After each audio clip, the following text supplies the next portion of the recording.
जन्माद्यस्य यतोऽन्वयादितरतश्च अर्थेष्वभिज्ञः स्वधात्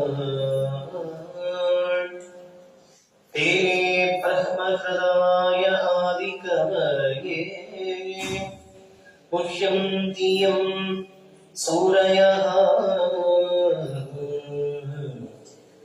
तेजोवारिमृदां यथा विनिमयो यत्र त्रिसर्गो मृषा धाम्ना स्वेन सदा निरस्तकुहकम् सत्यं परं धीमहि योऽन्तः प्रविश्य मम वाचमिमां प्रसुप्तां सञ्जीवयत्य किल शक्तिधरस्वधाम्ना अन्यांश्च हस्तचरणश्रवणत्वगादीन् प्राणान् नमो भगवते पुरुषाय तुभ्यम् सर्वमंगलमांगल्ये शिवे सर्वार्थसाधिके शरण्ये त्र्यंबके देवी नारायणी नमोस्तुते धर्म विज्ञान वैराग्य परमैश्वर्यशालिनः आनन्दतीर्थ भगवत्पादान् वन्दे निरन्तरम् भगवत्यदनुभावादिडमुकोऽपि वाग्मी जडमतिरपि चन्दुज्जायते प्राज्ञमौलिः सकलवचनचेतो देवता भारती सा मम वचसि निधत्तां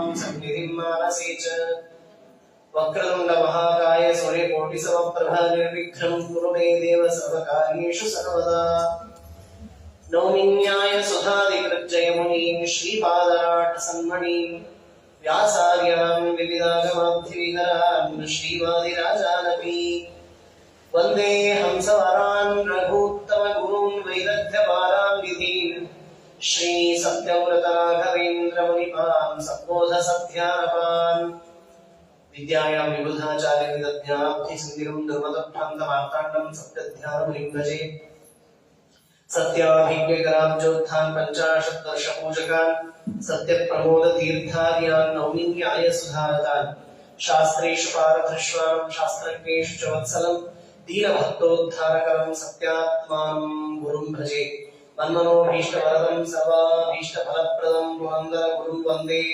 दासश्रेष्ठं दयानिधिं अज्ञानतिमिरच्छेदं बुद्धिसम्पत्प्रदायकं विज्ञानविमलं शान्तं विजयाख्यगुरुं भजे विद्यापीठविधातारं विद्यावारिधिचन्दिरं विद्यार्थिवत्सलं वन्दे महामहिमसद्गुरुं श्रीगुरुभ्यो नमः हरि ओं हरि ओं हरि ओं स्वस्तिस्तु अशेषसन्मङ्गलानि भवन्तु श्लोकैकश्रवणपठनमात्रेण कथामुत्तुष्ट श्रोतॄणां निखिल कलिकृत कल्मषापनोदर पटुतले धर्माधिकिल पुरुषार्थ साधनी भूते श्रीमद्भागवते अद्य कथा प्रसक्तो किंचित् पूर्व प्रसक्त प्रमेयानुवादः ಹಿರಣ್ಯಕಶಿಪು ತನ್ನ ಮಗನಾದಂತಹ ಪ್ರಹ್ಲಾದನನ್ನ ಚಂಡಾಮರ್ಕರ ಹತ್ತಿರ ವಿದ್ಯಾಭ್ಯಾಸಕ್ಕೆ ಕಳಿಸ್ತಾ ಇದ್ದಾನೆ. ಆದರೆ ಅದು ವಿದ್ಯಾಭ್ಯಾಸ ಅಂತ ಆಗಬೇಕಾದ್ರೆ ಸಾ ವಿದ್ಯಾ ತನ್ಮತಿರಿಯ ಯಾವುದರಿಂದ ಭಗವಂತನಲ್ಲಿ ನಮ್ಮ ಮನಸ್ಸು ಕೇಂದ್ರೀಕೃತವಾಗ್ತದೋ ಅದು ವಿದ್ಯೆ. ಯಾ ವಿದ್ಯಾ ಸಾ ವಿದ್ಯಾ ಯಯ, ಯಾವ ವಿದ್ಯೆಯಿಂದ ತನ್ಮತಿ, ಆ ಭಗವಂತನ ಮತಿ ಅಂದ್ರೆ ನಮ್ಮ ಮತಿಗೂ ಅವನ ಸ್ವರೂಪಕ್ಕೂ ಒಂದು ಸಂಬಂಧ ಉಂಟಾಗುವಂತಹ ವಿದ್ಯೆ ಇರಬೇಕು. ದೇವರನ್ನ ಮರೆಸುವಂತಹದ್ದಿರಬಾರದು, ದೇವರನ್ನ ನೆನೆಸುವಂತಹ ವಿದ್ಯೆ ಇರಬೇಕು. ಅದಕ್ಕಾಗಿ ಅಂತಹ ವಿದ್ಯೆ ಇದ್ರೆ ಮಾತ್ರ ಅದು ಸಾರ್ಥಕ ವಿದ್ಯೆ. ಅವನಿಗದು ನಸಾಧು ಮನಸಾ ಮೇರಿ, ಆ ಪ್ರಹ್ಲಾದರಾಜರಿಗೆ ಅದು ಹಿಡಿಸಲಿಲ್ಲ, ಬಹಳ ಮನಸ್ಸಿಗೆ ನೋವಾಗಿದೆ. ಆಗ ತಂದೆ ಕರೆದು ಕೇಳಿದಾಗ ಹೇಳ್ತಾನೆ, ಆತ್ಮಪಾತಂ ಗೃಹಂ, ಇದು ನಿನ್ನ ಅರಮನೆ ಅಥವಾ ನೀನು ಇರುವ ಮನೆ. ಇಲ್ಲಿ ಸ್ವರೂಪದ ಅಭಿವ್ಯಕ್ತಿಗೆ ಯಾವ ಸಾಧನಗಳೂ ಇಲ್ಲ. ಹೀಗಾಗಿ ನನಗೆ ಎಲ್ಲಾದರೂ ಸಜ್ಜನರ ಸಹವಾಸವನ್ನು ಮಾಡಬೇಕು ಅಂತ ಬಹಳ ಅಪೇಕ್ಷೆ ಆಗಿದೆ ಅಂತ ಹೇಳಿದಾಗ, ಅಷ್ಟೇ ಅಲ್ಲ, ಎದ್ ಹರಿಂ ಆಶ್ರಯ ಅಂತ ಹೇಳ್ಬಿಟ್ಟ. ಯಾವ ಹಿರಣ್ಯಕಶಿಪುವಿಗೆ ಅರಿಯಾದ ಹರಿಯನ್ನ ನಾನು ಆಶ್ರಯಿಸ್ತೇನೆ ಅಂತ ಯಾವಾಗ ಅವನ ಬಾಯಿಯಿಂದ ಬಂತು, ಆಗ ಶುದ್ವಾ ಪುತ್ರಗಿರೋ ದೈತ್ಯ, ಪುತ್ರನ ಮಾತನ್ನ ಕೇಳಿದ ದೈತ್ಯ ಜಹಾಸ, ಪ್ರಾರಂಭದಲ್ಲಿ ನಗು ಬಿಟ್ಟ. ಏನೋ ಪ್ರಾಯ ಬಾಲಕನ ಬುದ್ಧಿ, ಯಾರೋ ವಿಷ್ಣು ಪಕ್ಷದವರು ಇಲ್ಲಿ ಬಂದು ಅವನಿಗೆ ತಲೆ ತುಂಬಿದಾರೇನೋ, ಅದಕ್ಕೆ ಅವನು ಹಾಗೆ ಮಾತಾಡ್ತಾ ಇದ್ದಾನೇನೋ ಅಂತ ಪ್ರಾರಂಭದಲ್ಲಿ ಅನಿಸ್ತವರಿಗೆ.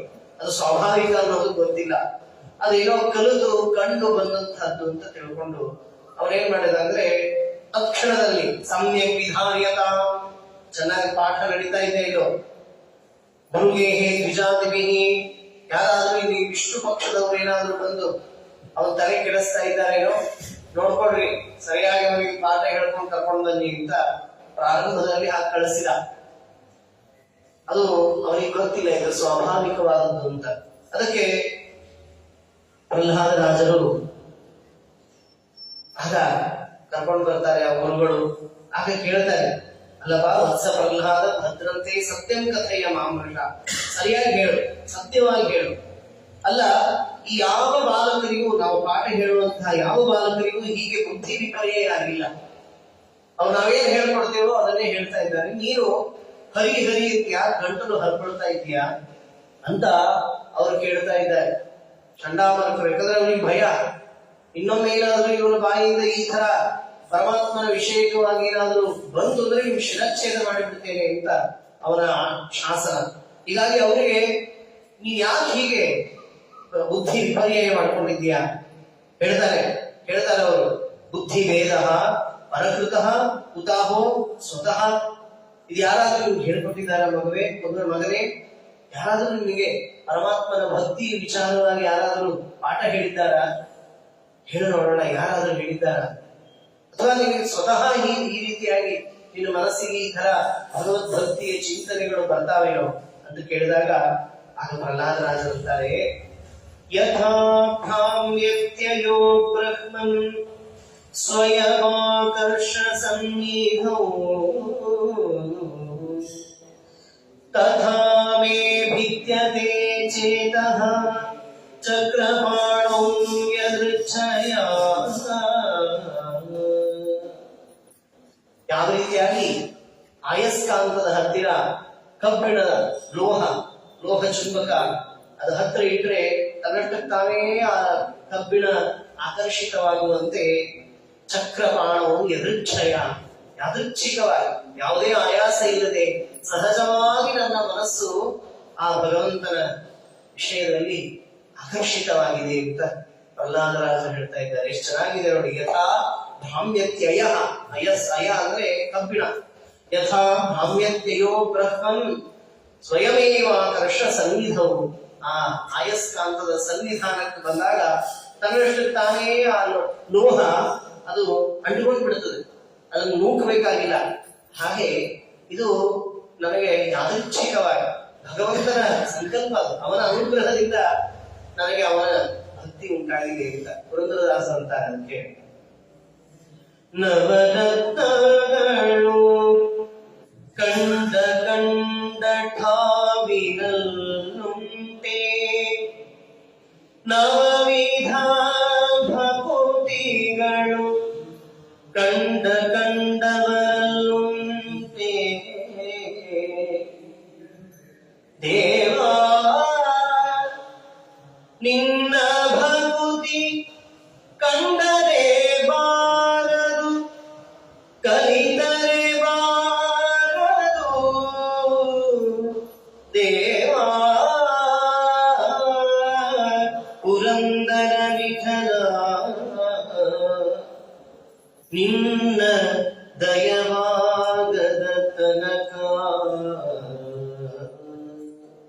ನಿನ್ನ ದಯ ಆಗಲಿಲ್ಲ ಭಕ್ತಿ ಬರೋದು ಅದೇ ಕೇವಲ ಭಗವಂತ ನಮ್ಮ ಮೇಲೆ ದಯೆ ತೋರ್ಬೇಕು ಪ್ರಸನ್ನನಾದ ಮಾತ್ರ ಭಕ್ತಿ ನಮಗೆ ಬರ್ತದೆ ಆ ಮಾತು ಯಾದೃಚ್ಛಿಕವಾಗಿ ನೈಸರ್ಗಿಕಿ ಮತಿರಸ್ಯ ರಾಜನ್ ಅಂತ ಮುಂದೆ ಹೇಳ್ತಾರೆ ಅದಕ್ಕಾಗಿ ವಿಜಯದಾಸರು ಭಕುತಿಯ ಪಾಲಿಸು ಜೀಯ ಮುಂದೆ ಮುಕುತಿ ಮಾಡವೇ ಯಾಕೆ ನೀನೊಲಿದ ಮೇಲೆ ಭಕುತಿಯ ಪಾಲಿಸು ಜೀಯ ತನು ನಿನ್ನಾಧೀನವೇಸು ಅನುದಿನ ನಿನ್ನೊಳು ಏಕ ಪ್ರಕಾರ ಮನಸ್ಸು ಕೊಡು ಅನುದಿನ ನಿನ್ನಲ್ಲಿ ಏಕ ಪ್ರಕಾರ ಮನಸ್ಸು ಧನವಡವೆಯು ಕಂಡ ಕನಸು ಎನಿಸು ಎನಗೆ ತೋರಲಿ ನಿತ್ಯ ನಿನ್ನಂಘ್ರಿನಸು ಭಕುತಿಯ ಪಾಲಿಸು ಜೀಯ ಹಾಗೆ ದೇವರಲ್ಲಿ ಭಕ್ತಿಂ ಹೃದಯ ಭಗವನ್ ಸ್ವೈ ನಿಶ್ಚಲಾಮೆ ನಿತ್ಯಂ ತ್ವದೀಯ ಪದಪದ್ಮ ನಿಷೇವಣಂಚ ಪ್ರಬುದ್ಧತಾಂ ಭಕ್ತಿದಲಂ ಕ್ಷಣೇ ಕ್ಷಣೆ ಹನುಮಂತ ದೇವರು ರಾಮದೇವರಿಗೆ ಬೇಡ್ಕೊಂಡ್ರು ಆದ್ದರಿಂದ ಆ ಭಕ್ತಿ ಸ್ವಾಭಾವಿಕವಾಗಿ ಪ್ರಹ್ಲಾದರಾಜರಲ್ಲಿ ಇದ್ದದ್ರಿಂದ ಅವರು ಹೇಳ್ತಾರೆ ಯಾರು ನನ್ನನ್ನ ಪಾಠ ಹೇಳಿಕೊಟ್ಟಿಲ್ಲ ಇಲ್ಲಿ ಯಾರು ಬಂದೇ ಇಲ್ಲ ನೀವೇನು ಭ್ರಮೆಯಲ್ಲಿ ಬೀಳಬೇಡ್ರಿ ಹೋಗಿ ಹೇಳ್ಬೇಕಂದ್ರೆ ನಮ್ಮ ತಂದೆಗೆ ಸ್ವಯಮೇ ಸ್ವಾಭಾವಿಕವಾಗಿ ಅವನಿಗೆ ಆ ರೀತಿಯಾಗಿದೆ ಅಂತ ಕೊನೆಗೆ ವಿವಿಧ ಉಪಾಯಗಳಿಂದ ಅವನಿಗೆ ಪಾಠವನ್ನು ಹೇಳಲಿಕ್ಕೆ ಬಹಳ ಪ್ರಯತ್ನ ಪಟ್ಟರು ಕೂಡ ಏನು ಮನಸ್ಸು ಚೇಂಜ್ ಆಗಲಿಲ್ಲ ಅವರು ಬೈತಾರೆ ಚಂಡಾಮಂತರು ಎಂಥ ಮಗನ ನೀನು ದೈತ್ಯೇಯ ಚಂದನವನೇ ಜಾತೋಯಂ ಕಂಟಕ ಧ್ರುವ ಅಂತ ಏನ್ ನಮ್ಮ ಹಿರಣ್ಯಕಶಿಪುನ ವಂಶ ದೈತ್ಯರ ಆ ವಂಶ ಚಂದನವನ ಇದ್ದಾಗಿದೆ ಅದರಲ್ಲಿ ಇನ್ನೊಬ್ಬ ಜಾಲಿ ಗಿಡನಾಗಿ ಬಿಟ್ಟಿದ್ದೀಯಲ್ಲ ಅಂತ ಬೈತಾ ಇದ್ದಾರೆ ಅವರಿಗೆ ಪ್ರಾಣ ಸಂಕಟ ಒಳೊಳಗೆ ಆ ಪ್ರಹ್ಲಾದರಾಜನ ಗುಣಗಳಿಂದ ಅವರು ಆಕರ್ಷಿತರಾಗಿದ್ದರೂ ಕೂಡ ಅವರ ಪ್ರಾಣಕ್ಕೆ ಭಯ ಇದೆ ಆದ್ದರಿಂದ ಅವ್ರೇನ್ ಮಾಡ್ಬೇಕು ಪಾಪ ಅವನನ್ನ ಏನಾದ್ರೂ ಮಾಡಿ ಬುದ್ಧಿಯನ್ನ ವಿಪರ್ಯಗೊಳಿಸ್ಬೇಕು ಅಂತ ಎಷ್ಟು ಪ್ರಯತ್ನ ಮಾಡಿದ್ರು ಕೂಡ ಅದೇನು ಯಶಸ್ಸು ಅವರು ಕಾಣಲಿಲ್ಲ ಆಮೇಲೆ ಮತ್ತೆ ಕರ್ಕೊಂಡು ಬರ್ರಿ ಅಂತ ಕರೆ ಬಂತು ಏನ್ ಹೇಳ್ಕೊಟ್ಟಿದ್ದೀರಾ ಕರ್ಕೊಂಡು ಬರ್ರಿ ಅಂತ ಹಿರಣ್ಯಕಶಿಪು ಆಜ್ಞೆ ಮಾಡಿದ ನಡುತ್ತಾ ಇದ್ದಾರೆ ಚಂಡಾಮರುಕರು ಕರ್ಕೊಂಡು ಬಂದು ನಿಲ್ಸಿದ್ರು ಆರೋಗ್ಯ ಅಂಗ ಅವಘ್ರಾಯ ಮತ್ತೆ ತೊಡೆವೈ ಕೂಡಿಸ್ಕೊಂಡ ಮೂರ್ಧನಿ ಆತನ ಮಗನ ತಲೆ ಮೇಲೆ ಕೈ ಆಡಿಸಿದ ಅದನ್ನ ಆಸಿಂಚನ್ ವಿಕಸತ್ವತ್ರ ಇದಮಾಹ ಯುಧಿಷ್ಠಿರ ನಾರದರು ಯುಧಿಷ್ಠಿರನಿಗೆ ಹೇಳ್ತಾ ಇದ್ದಾರೆ ಹೀಗೆ ಕರೆದು ಕೂಡಿಸಿಕೊಂಡು ಹೇಳ್ತಾ ಇದ್ದಾರೆ ಪ್ರಹ್ಲಾದ ಅನುಚ್ಯತಾಂ ತಾತ ಸ್ವಧೀತಂ ಕಿಂಚಿತ್ ಉತ್ತಮಂ ಯಾವ್ದು ನೀನ್ ಚೆನ್ನಾಗಿ ಕಲ್ತಿದ್ದೀಯಾ ಸ್ವಲ್ಪ ಹೇಳು ನೋಡೋಣ ಅಂತ ಹೇಳಿದಾಗ ಪ್ರಹ್ಲಾದರಾಜರು ಹೇಳ್ತಾರೆ ಶ್ರವಣಂ ಕೀರ್ತನಂ ವಿಷ್ಣೋ ಸ್ಮರಣೋ ಪಾದ ಸೇವನಂ ಅರ್ಚನಂ ವಂದನಂ ದಾಸ್ಯಂ ಸಖ್ಯಂ ಆತ್ಮನಿವೇದನಂ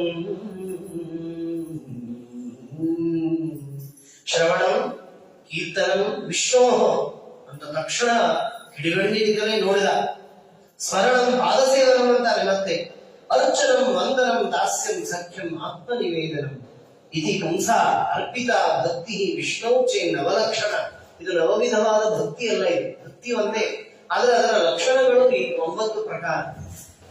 ಲಕ್ಷಣ, ಭಕ್ತಿ ಇದ್ದವರ ಲಕ್ಷಣಗಳು ಏನು ಅಂದ್ರೆ ಅವರು ದೇವರ ಕಥೆಯನ್ನು ಕೇಳ್ತಾರೆ, ಇಲ್ಲಾಂದ್ರೆ ಏನೋ ನೆವ ಮಾಡಿ ಮನೆಯಲ್ಲೇ ಕೂತಿರ್ತಾರೆ, ಅದು ಕೇಳಿಕೊಡುವುದಿಲ್ಲ. ದೇವರು ಭಕ್ತರಿಗೆ ಮಾತ್ರ ಆ ಒಂದು ಭಾಗ್ಯವನ್ನು ಕೊಡ್ತಾರೆ. ಭಾಗವತದ ಶ್ರವಣ ಸುಮ್ನೆ ಬರೋದಿಲ್ಲ, ಭಕ್ತಿಮತಾಮೇವ. ಅದಕ್ಕೆ ಭಕ್ತಿ ಇಲ್ಲದೆ ಇದ್ದವರಿಗೆ ಏನೋ ಒಂದು ವಿಘ್ನ ಬಂದ್ಬಿಡ್ತದೆ, ಏನೋ ಒಂದು ನೆಪ, ಅದು ಆಗೋದೇ ಇಲ್ಲ, ಕೇಳೇ ಕೊಡುವುದಿಲ್ಲ. ಸುಮ್ಮನೆ ದೊರಕುವುದೇ ಹರಿಯ ನಾಮ ಅಂತಾರೆ ದಾಸರು, ಸುಮ್ಮನೆ ಪುಕ್ಕಟೆಯಾಗಿ ದೊರಕುವಂತಹದ್ದಲ್ಲ. ಅದರಿಂದ ಇತಿ ಪುಂಸ ಅರ್ಪಿತ ವಿಶ್ವ ಭಕ್ತಿಶ್ಚೇ ನವಲಕ್ಷಣ. ಆಗ ಇದು ತನ್ಮನ್ನೇ ಅಧೀತಂ ಉತ್ತಮಂ, ಇದು ನನಗೆ ಉತ್ತಮವಾದ ಪಾಠ. ನಾನು ತಿಳಿದದ್ದು, ಇದು ಯಾರು ಕಲಿಸಿಲ್ಲ, ಆದ್ರೆ ನಾನು ತಿಳಿದಿದ್ದು ಇದು ಉತ್ತಮವಾದ ಪಾಠ. ಭಕ್ತಿಯ ಪಾಠವೇ ನಿಜವಾಗಿ ಮನುಷ್ಯರಿಗೆ ಸಿಗಬೇಕಾದ. ಇನ್ನೆಲ್ಲಾ ಪಾಠ ಇದೆ, ಅದನ್ನೆಲ್ಲ ಕಲಿಬಹುದು ಟ್ಯೂಷನ್ಗೆ ಹೋಗಿ, ಆದರೆ ಭಕ್ತಿಯ ಪಾಠ ಆಗ್ಬೇಕು. ಅದರಿಂದ ಅಂತ ಹೇಳಿದಾಗ ಆಗ ಅವನು ಸಿಟ್ಟು ಬಂದ್ಬಿಡ್ತು. ಹಿರಣ್ಯಕಶ್ಯಪು ಅಸಾರಂ ಗ್ರಾಹಿತೋ ಬಾಲಃ ಮಾಮನಾಧೃತ್ಯ ದುರ್ಮತೆ. ಕಿವೇತ, ಏನಿದು, ಏನ್ ಪಾಠ ಹೇಳ್ಕೊಟ್ಟಿದ್ದೀರಾ ಅಂತ ಹೇಳಿದಾಗ ಗುರುಪುತ್ರರು ಹೇಳಿದ್ರು, ನಮತ್ ಪ್ರಣೀತಂ ನಪರ ಪ್ರಣೀತಂ ಸುತೋ ವದತ್ತೇಶ ತರೇಂದ್ರ ಶತ್ರು ನೈಸರ್ಗಿಕೀಯಂ ಮತಿರಸ್ಯ ರಾಜನ್. ಏನ ಅದ್ಭುತ, ನಿಯಚ್ಛ ಮನ್ಯಂ, ಸಿಟ್ಟಿಗೆ ಬೇಡಪ್ಪ, ಇದು ನಾವು ಯಾರು ಕಲಿಸಿದ್ದಲ್ಲ, ಅದು ನೈಸರ್ಗಿಕವಾಗಿ ಅವನಲ್ಲಿ ಒಡಮೂಡಿದಂತಹದ್ದು ಅಂತ ಹೇಳಿದಾಗ ಪ್ರಹ್ಲಾದರಾಜರಂತಾರೆ, ಆ ಗುರುಗಳು ಹೇಳಿದ್ದು ಸತ್ಯ. ಅದು ಯಾರು ಪಾಪ, ಅವ್ರಿಗೇನ್ ಮಾಡಬೇಡ ತಂದೆ, ನೀನು ಅವ್ರಿಗೇನು ಶಿಕ್ಷೆಯನ್ನು ಕೊಡಬೇಡ, ನನಗೆ ಸ್ವಾಭಾವಿಕವಾಗಿ ಆ ಕೃಷ್ಣನ ಮತಿ ಅದು ಬಂದಿದೆ. ಮತಿರ್ನ ಕೃಷ್ಣೆ ಪರತ ಸ್ವತೋಪಿವ ಮಿಥೋ ಅಭಿಭಕ್ತೇದ ಗೃಹವ್ರತಾನ. ನೋಡಿ ಹಿಂಗೆ ಹೇಳ್ತಾರೆ, ಇದು ಹೇಳಿಕೊಟ್ಟು ಕಲಿಸಿ ಬರುವಂತಹದ್ದಲ್ಲ. ಹಾಗಾದ್ರೆ ಯಾವಾಗ ಬರ್ತದೆ ಇದು ಅಂತ ಹೇಳಿದ್ರೆ, ಮಹೀಯಸಾಂ ಪಾದ ರಜೋಭಿಷೇಕಂ ನಿಶ್ಚಿಂಚನಾಂ ವ್ರಣೀತ ಯಾವತ್. ಎಲ್ಲಿಯವರೆಗೂ ಭಗವದ್ಭಕ್ತರ ಪಾದದ ಧೂಳಿ ನಮ್ಮ ತಲೆ ಮೇಲೆ ಬೀಳುವುದಿಲ್ಲ, ಅಲ್ಲಿಯವರೆಗೂ ಭಗವಂತನ ವಿಷಯಕವಾದ ವಿಚಾರಗಳೇ ನಮ್ಮ ತಲೆಯಲ್ಲಿ ಹೊಳೆಯುವುದಿಲ್ಲ. ಭಗವದ್ಭಕ್ತರ ಜ್ಞಾನಿಗಳ ಸಜ್ಜನರ ಪಾದದ ಧೂಳು ನಮ್ಮ ತಲೆ ಮೇಲೆ ಯಾವಾಗ ಬೀಳುತ್ತದೋ, ಮಹೀಯಸಾಂ ಪಾದ ರಜೋಭಿಷೇಕಂ. ಜ್ಞಾನಿಗಳು, ಭಗವದ್ಭಕ್ತರು, ಭಗವಂತನನ್ನ ಕಂಡವರು, ಅನನ್ಯವಾಗಿ ನಂಬಿದಂತಹ ಜ್ಞಾನಿಗಳ ಒಂದು ನಿಷ್ಕಿಂಚನರು, ದೇವರನ್ನು ಬಿಟ್ಟರೆ ಇನ್ನು ಯಾವುದೂ ಕೂಡ ಅವರು ನಂಬುವುದಿಲ್ಲ, ಒಪ್ಪುವುದಿಲ್ಲ. ಅಂತಹ ನಿಷ್ಕಿಂಚನರಿಗೆ ಅವರ ಪಾದದ ಧೂಳಿ ನಮಗೆ ಸಿಗುವವರೆಗೂ ಭಕ್ತಿ ಬರ್ಲಿಕ್ಕೆ ಸಾಧ್ಯ ಇಲ್ಲ ಅಂತ. ಆ ಭಕ್ತಿ, ಅದರ ಸಾಧನ, ಅದು ಹೇಗೆ ನಮಗೆ ಪ್ರಾಪ್ತಿ ಆಗ್ತದೆ ಎನ್ನುವ ವಿಷಯದಲ್ಲಿ ವಾದ ಮಂಡಿಸ್ತಾ ಇದ್ದಾರೆ ಪ್ರಹ್ಲಾದರಾಜರು. ಆಗ ಹಿರಣ್ಯಕಶಿಪು ಪುತ್ರ ವಧೆಗೆ ಆದೇಶ ಮಾಡ್ತಾ ಇದ್ದಾರೆ. ಏನು, ವರ್ಧತಾಂ ಆಶ್ರಯಂ ಮಧ್ಯ ನಿಸ್ಸಾರಯತ ನೈರುತ. ರಾಕ್ಷಸರು ಎಲ್ಲ ತನ್ನ ಭಟರಿಗೆ ಹೇಳ್ದ, ಅಯಮ್ಮೆ ಭಾತ್ರ ಶೋಚ ಹಿತ್ವಾ ಸ್ವಾಂ ಸಹೃದೋ ಅಧಮಃ. ಇವನು ನನ್ನ ತಮ್ಮನನ್ನ ಕೊಂದಂತಹ ನನ್ನ ವೈರಿಯನ್ನೇ ಅನುಗಾಲ ಚಿಂತನೆ ಮಾಡ್ತಾ ಇದ್ದಾನೆ. ಅವನನ್ನ ನಾನಾ ವಿಧವಾದ ವಧೋಪಾಯಗಳಿಂದ ಅವನನ್ನ ವಧ ಮಾಡಿ ಅಂತ ಹೇಳಿ ಅವನನ್ನ ಅವರಿಗೆ ಆಜ್ಞೆಯನ್ನು ಮಾಡ್ತಾ ಇದ್ದಾರೆ. ನೋಡಿ, ಸರ್ವೈ ಉಪಾಯ ಹಂತವ್ಯ. ಒಂದೇನೋ ಒಂದು ಉಪಾಯ ಅದು ವೇಸ್ಟ್ ಆದ್ರೆ ಇನ್ನೊಂದು ಉಪಾಯ ಏನಾದ್ರೂ ಮಾಡ್ರಿ, ಅವನು ಮೃತನಾಗಬೇಕು. ಅವನನ್ನ ವಧ ಮಾಡಿಕೊಂಡೇ ತಗೊಂಡು ಬನ್ನಿ. ಅವನು ನನ್ನ ಮಗನ ರೂಪದಲ್ಲಿದ್ದಾನೆ. ಹೇಗೆ ಅವನು ಹೇಳ್ತಾನೆ, ನಮ್ಮ ದೇಹದಲ್ಲೇ ಹುಟ್ಟಿದಂತಹ ರೋಗಗಳು ನಮ್ಮನ್ನ ಬಾಧೆಪಡಿಸ್ತಾವೋ ಹಾಗೆ ನನ್ನಿಂದಲೇ ಹುಟ್ಟಿದ ಈ ಮಗ ಇವನು ನನ್ನನ್ನ ಬಾಧೆಪಡಿಸ್ತಾ ಇದ್ದಾನೆ. ಆದ್ದರಿಂದ ಮಾಡಿ ದಿಗ್ಗಜೈಹಿ ದಂದಶೂಕೈಹಿ, ನಾನಾ ವಿಧ ಆನೆಗಳಿಂದ ಅವನನ್ನು ತುಳಿಸಿ ಸಂಹಾರ ಮಾಡಿ. ದಂದಶೂಕಗಳು, ಸರ್ಪಗಳ ಗಣಗಳು, ಅವುಗಳನ್ನು ತರಿಸಿ. ಅಭಿಚಾರ ಅವಪಾತನೈಹಿ ಮಾಯಾಭಿಹಿ ಸನ್ನಿರೋಧೈಶ್ಚ ಗರದಾನೈಹಿ ಅಭೋಜನೈಹಿ, ಅವನಿಗೆ ಉಪಹಾಸ ಹಾಕಿ ಸಂಹಾರ ಮಾಡಿ. ಗರದಾನ, ವಿಷವನ್ನು ಕೊಟ್ಟಾದರೂ ಅವನನ್ನು ಸಂಹಾರ ಮಾಡಿ. ಹಿಮವಾಯು ಅಗ್ನಿ ಸಲಿವೈಹಿ ಪರ್ವತಾಕ್ರಮಣೈರಪಿ ನಶಕ, ಎಲ್ಲ ಮಾಡಿದರು, ಏನೆಲ್ಲರೂ ವೇಸ್ಟ್ ಆಗೋಯ್ತು. ಯಾವ ಉಪಾಯಗಳು ಕೂಡ ಅವುಗಳು ಸಾರ್ಥಕವಾಗಿಲ್ಲ. ಇಂಥ ಏನು ಇದು ಮಿರಾಕಲ್ ಇರಬೇಕು, ಭಕ್ತಿಯ ಬಲ ಹೇಗಿರ್ಬೇಕು ನೋಡಿ. ಇದು ಸುಮ್ಮನೆ ಕಥೆ ಅಲ್ಲ, ಆದದ್ದಿದು. ಶ್ರೀಮದಾಚಾರ್ಯ ತಾತ್ಪರ್ಯದಲ್ಲಿ ಹೇಳ್ತಾರೆ, ಅಷ್ಟು ಅನನ್ಯವಾಗಿ ಭಗವಂತನನ್ನ ಪ್ರಾರ್ಥನೆ ಮಾಡಿಕೊಂಡದ್ರಿಂದ, ಭಕ್ತಿಯಿಂದ ಭಗವಂತ ಎಲ್ಲಾ ಆಪತ್ತುಗಳಿಂದ ಅವನನ್ನು ಪಾರು ಮಾಡಿದ್ದಾನೆ. ಇದು ಸತ್ಯಂ ಸತ್ಯಂ ಪುನಃ ಸತ್ಯಂ, ಏನೋ ಸುಮ್ಮನೆ ಕಥೆ ಹೇಳ್ತಾ ಇಲ್ಲ. ಇದು ಸ್ವಯಂ ನಾರದರು, ವೇದವ್ಯಾಸ ದೇವರು ಆಡುವ ಮಾತು ಯುಧಿಷ್ಠಿರನಿಗೆ ಹೇಳ್ತಾ ಇದ್ದಾರೆ. ಅಂತಹ ಮಾತು ಹಿಮ ತಣ್ಣಗಿನ ಪ್ರದೇಶದೊಳಗೆ ಆ ಮಗುವನ್ನ 5 ವರ್ಷದ ಬಾಲಕನಿಗೆ ಆ ತರ ಸಂಹಾರಕ್ಕೆ ಆಜ್ಞೆ ಮಾಡ್ತಾ ಇದ್ದಾನೆ. ಅಗ್ನಿಯೊಳಗೆ ಹಾಕಿದ ನಾನಾ ವಿಧವಾದಂತಹ ಉಪಾಯಗಳು. ನ ಶಶಾಕ, ಅವನಿಗೆ ಅವನಿಗೆ ಶಕ್ತನೇ ಆಗಲಿಲ್ಲ. ಅವನನ್ನ ಸಂಹಾರ ಮಾಡಿ ಎಲ್ಲ ಬಂದು ಹೇಳಿದ್ರು, ನಮ್ಗೇನು ಆಗ್ತಾ ಇಲ್ಲ, ಅವನು ಹಾಗೆ ಬರ್ತಾ ಇದ್ದಾನೆ. ಎಲ್ಲಾ ಅಪಾಯಗಳನ್ನ ಮೆಟ್ಟಿ ಬರ್ತಾ ಇದ್ದಾನೆ, ತುಳಿದು ಬರ್ತಾ ಇದ್ದಾನೆ. ಇಂಥ ಘೋರವಾದಂಥ ಪುಟ್ಟ ಮಕ್ಕಳಿಗೆ ಬೆಂಕಿಯನ್ನು ನೋಡಿದ್ರೆ ಭಯ ಆಗುತ್ತೆ. ಅಂಥದ್ದು ಬೆಂಕಿಯೊಳಗೆ ಅವನನ್ನು ಹಾಕಿದ್ರು ಕೂಡ ಶಾಂತವಾಗಿ ಹೋಯಿತು ಬೆಂಕಿ. ಅದೇ ದಾಸರ ವಿಜಯದಾಸರ ಅಂತಾರೆ, ಎಲ್ಲೂ ಭಯಗಳು ಹರಿಯ ಭಕ್ತರಿಗೆ ಇಲ್ಲ, ಇಲ್ಲವೋ ಕಾಣೋ ಎಂದಿಗಾದರೂ ಮರುಳೇ. ಎಲ್ಲೂ ಭಯಗಳು ಹರಿಯ. ನಮ್ಗೆ ಭಯ ಆಗ್ತಾ ಇದೆ ಅಂದ್ರೆ ಭಕ್ತಿ ಕಡಿಮೆ ಆಗಿದೆ ಅಂತ ನಾವಂತ ಇರ್ತೇವಲ್ಲ. ನಿತ್ಯ ಭಯದಲ್ಲಿ ಸಾಯ್ಬೇಕಾಗಿದೆ, ನಿತ್ಯ ನರಕ ಹೋಗಿದೆ, ನಿತ್ಯ ನಮಗೆ ತಾಪ. ನಮ್ಮ ಭಕ್ತಿ ಕಡಿಮೆ ಆಗಿದೆ, ದೇವರ ಉಪಾಸನೆ ಕಡಿಮೆ ಆಗಿದೆ, ನಂಬಿಕೆ ಕಡಿಮೆ ಆಗಿದೆ, ಸಾಧನ ಜಪ ಪಾರಾಯಣ ದೇವರ ಧ್ಯಾನ ನಾಮಸ್ಮರಣೆ ಕಡಿಮೆ ಆಗಿದೆ ಅಂತ ತೋರು. ಹೇಗೆ ನಮ್ಗೆ ಏನಾದ್ರೂ ಇನ್ಫೆಕ್ಷನ್ ಆದ್ರೆ ನಮ್ದು ಯಾವುದೋ ಒಂದು ಪ್ರಾಬ್ಲಮ್ ಆಗಿರ್ತದೆ, ಒಂದು ವೀಕ್ನೆಸ್ ಆಗಿದೆ ಅಂತಂದ್ರೆ ಅದೊಂದು ಯಾವುದೋ ಬಿ ವಿಟಾಮಿನ್ B12 ಯಾವುದೋ ಕಡಿಮೆ ಆಗಿದೆ ಅಂತ ತೋರಿಸ್ತದೆ.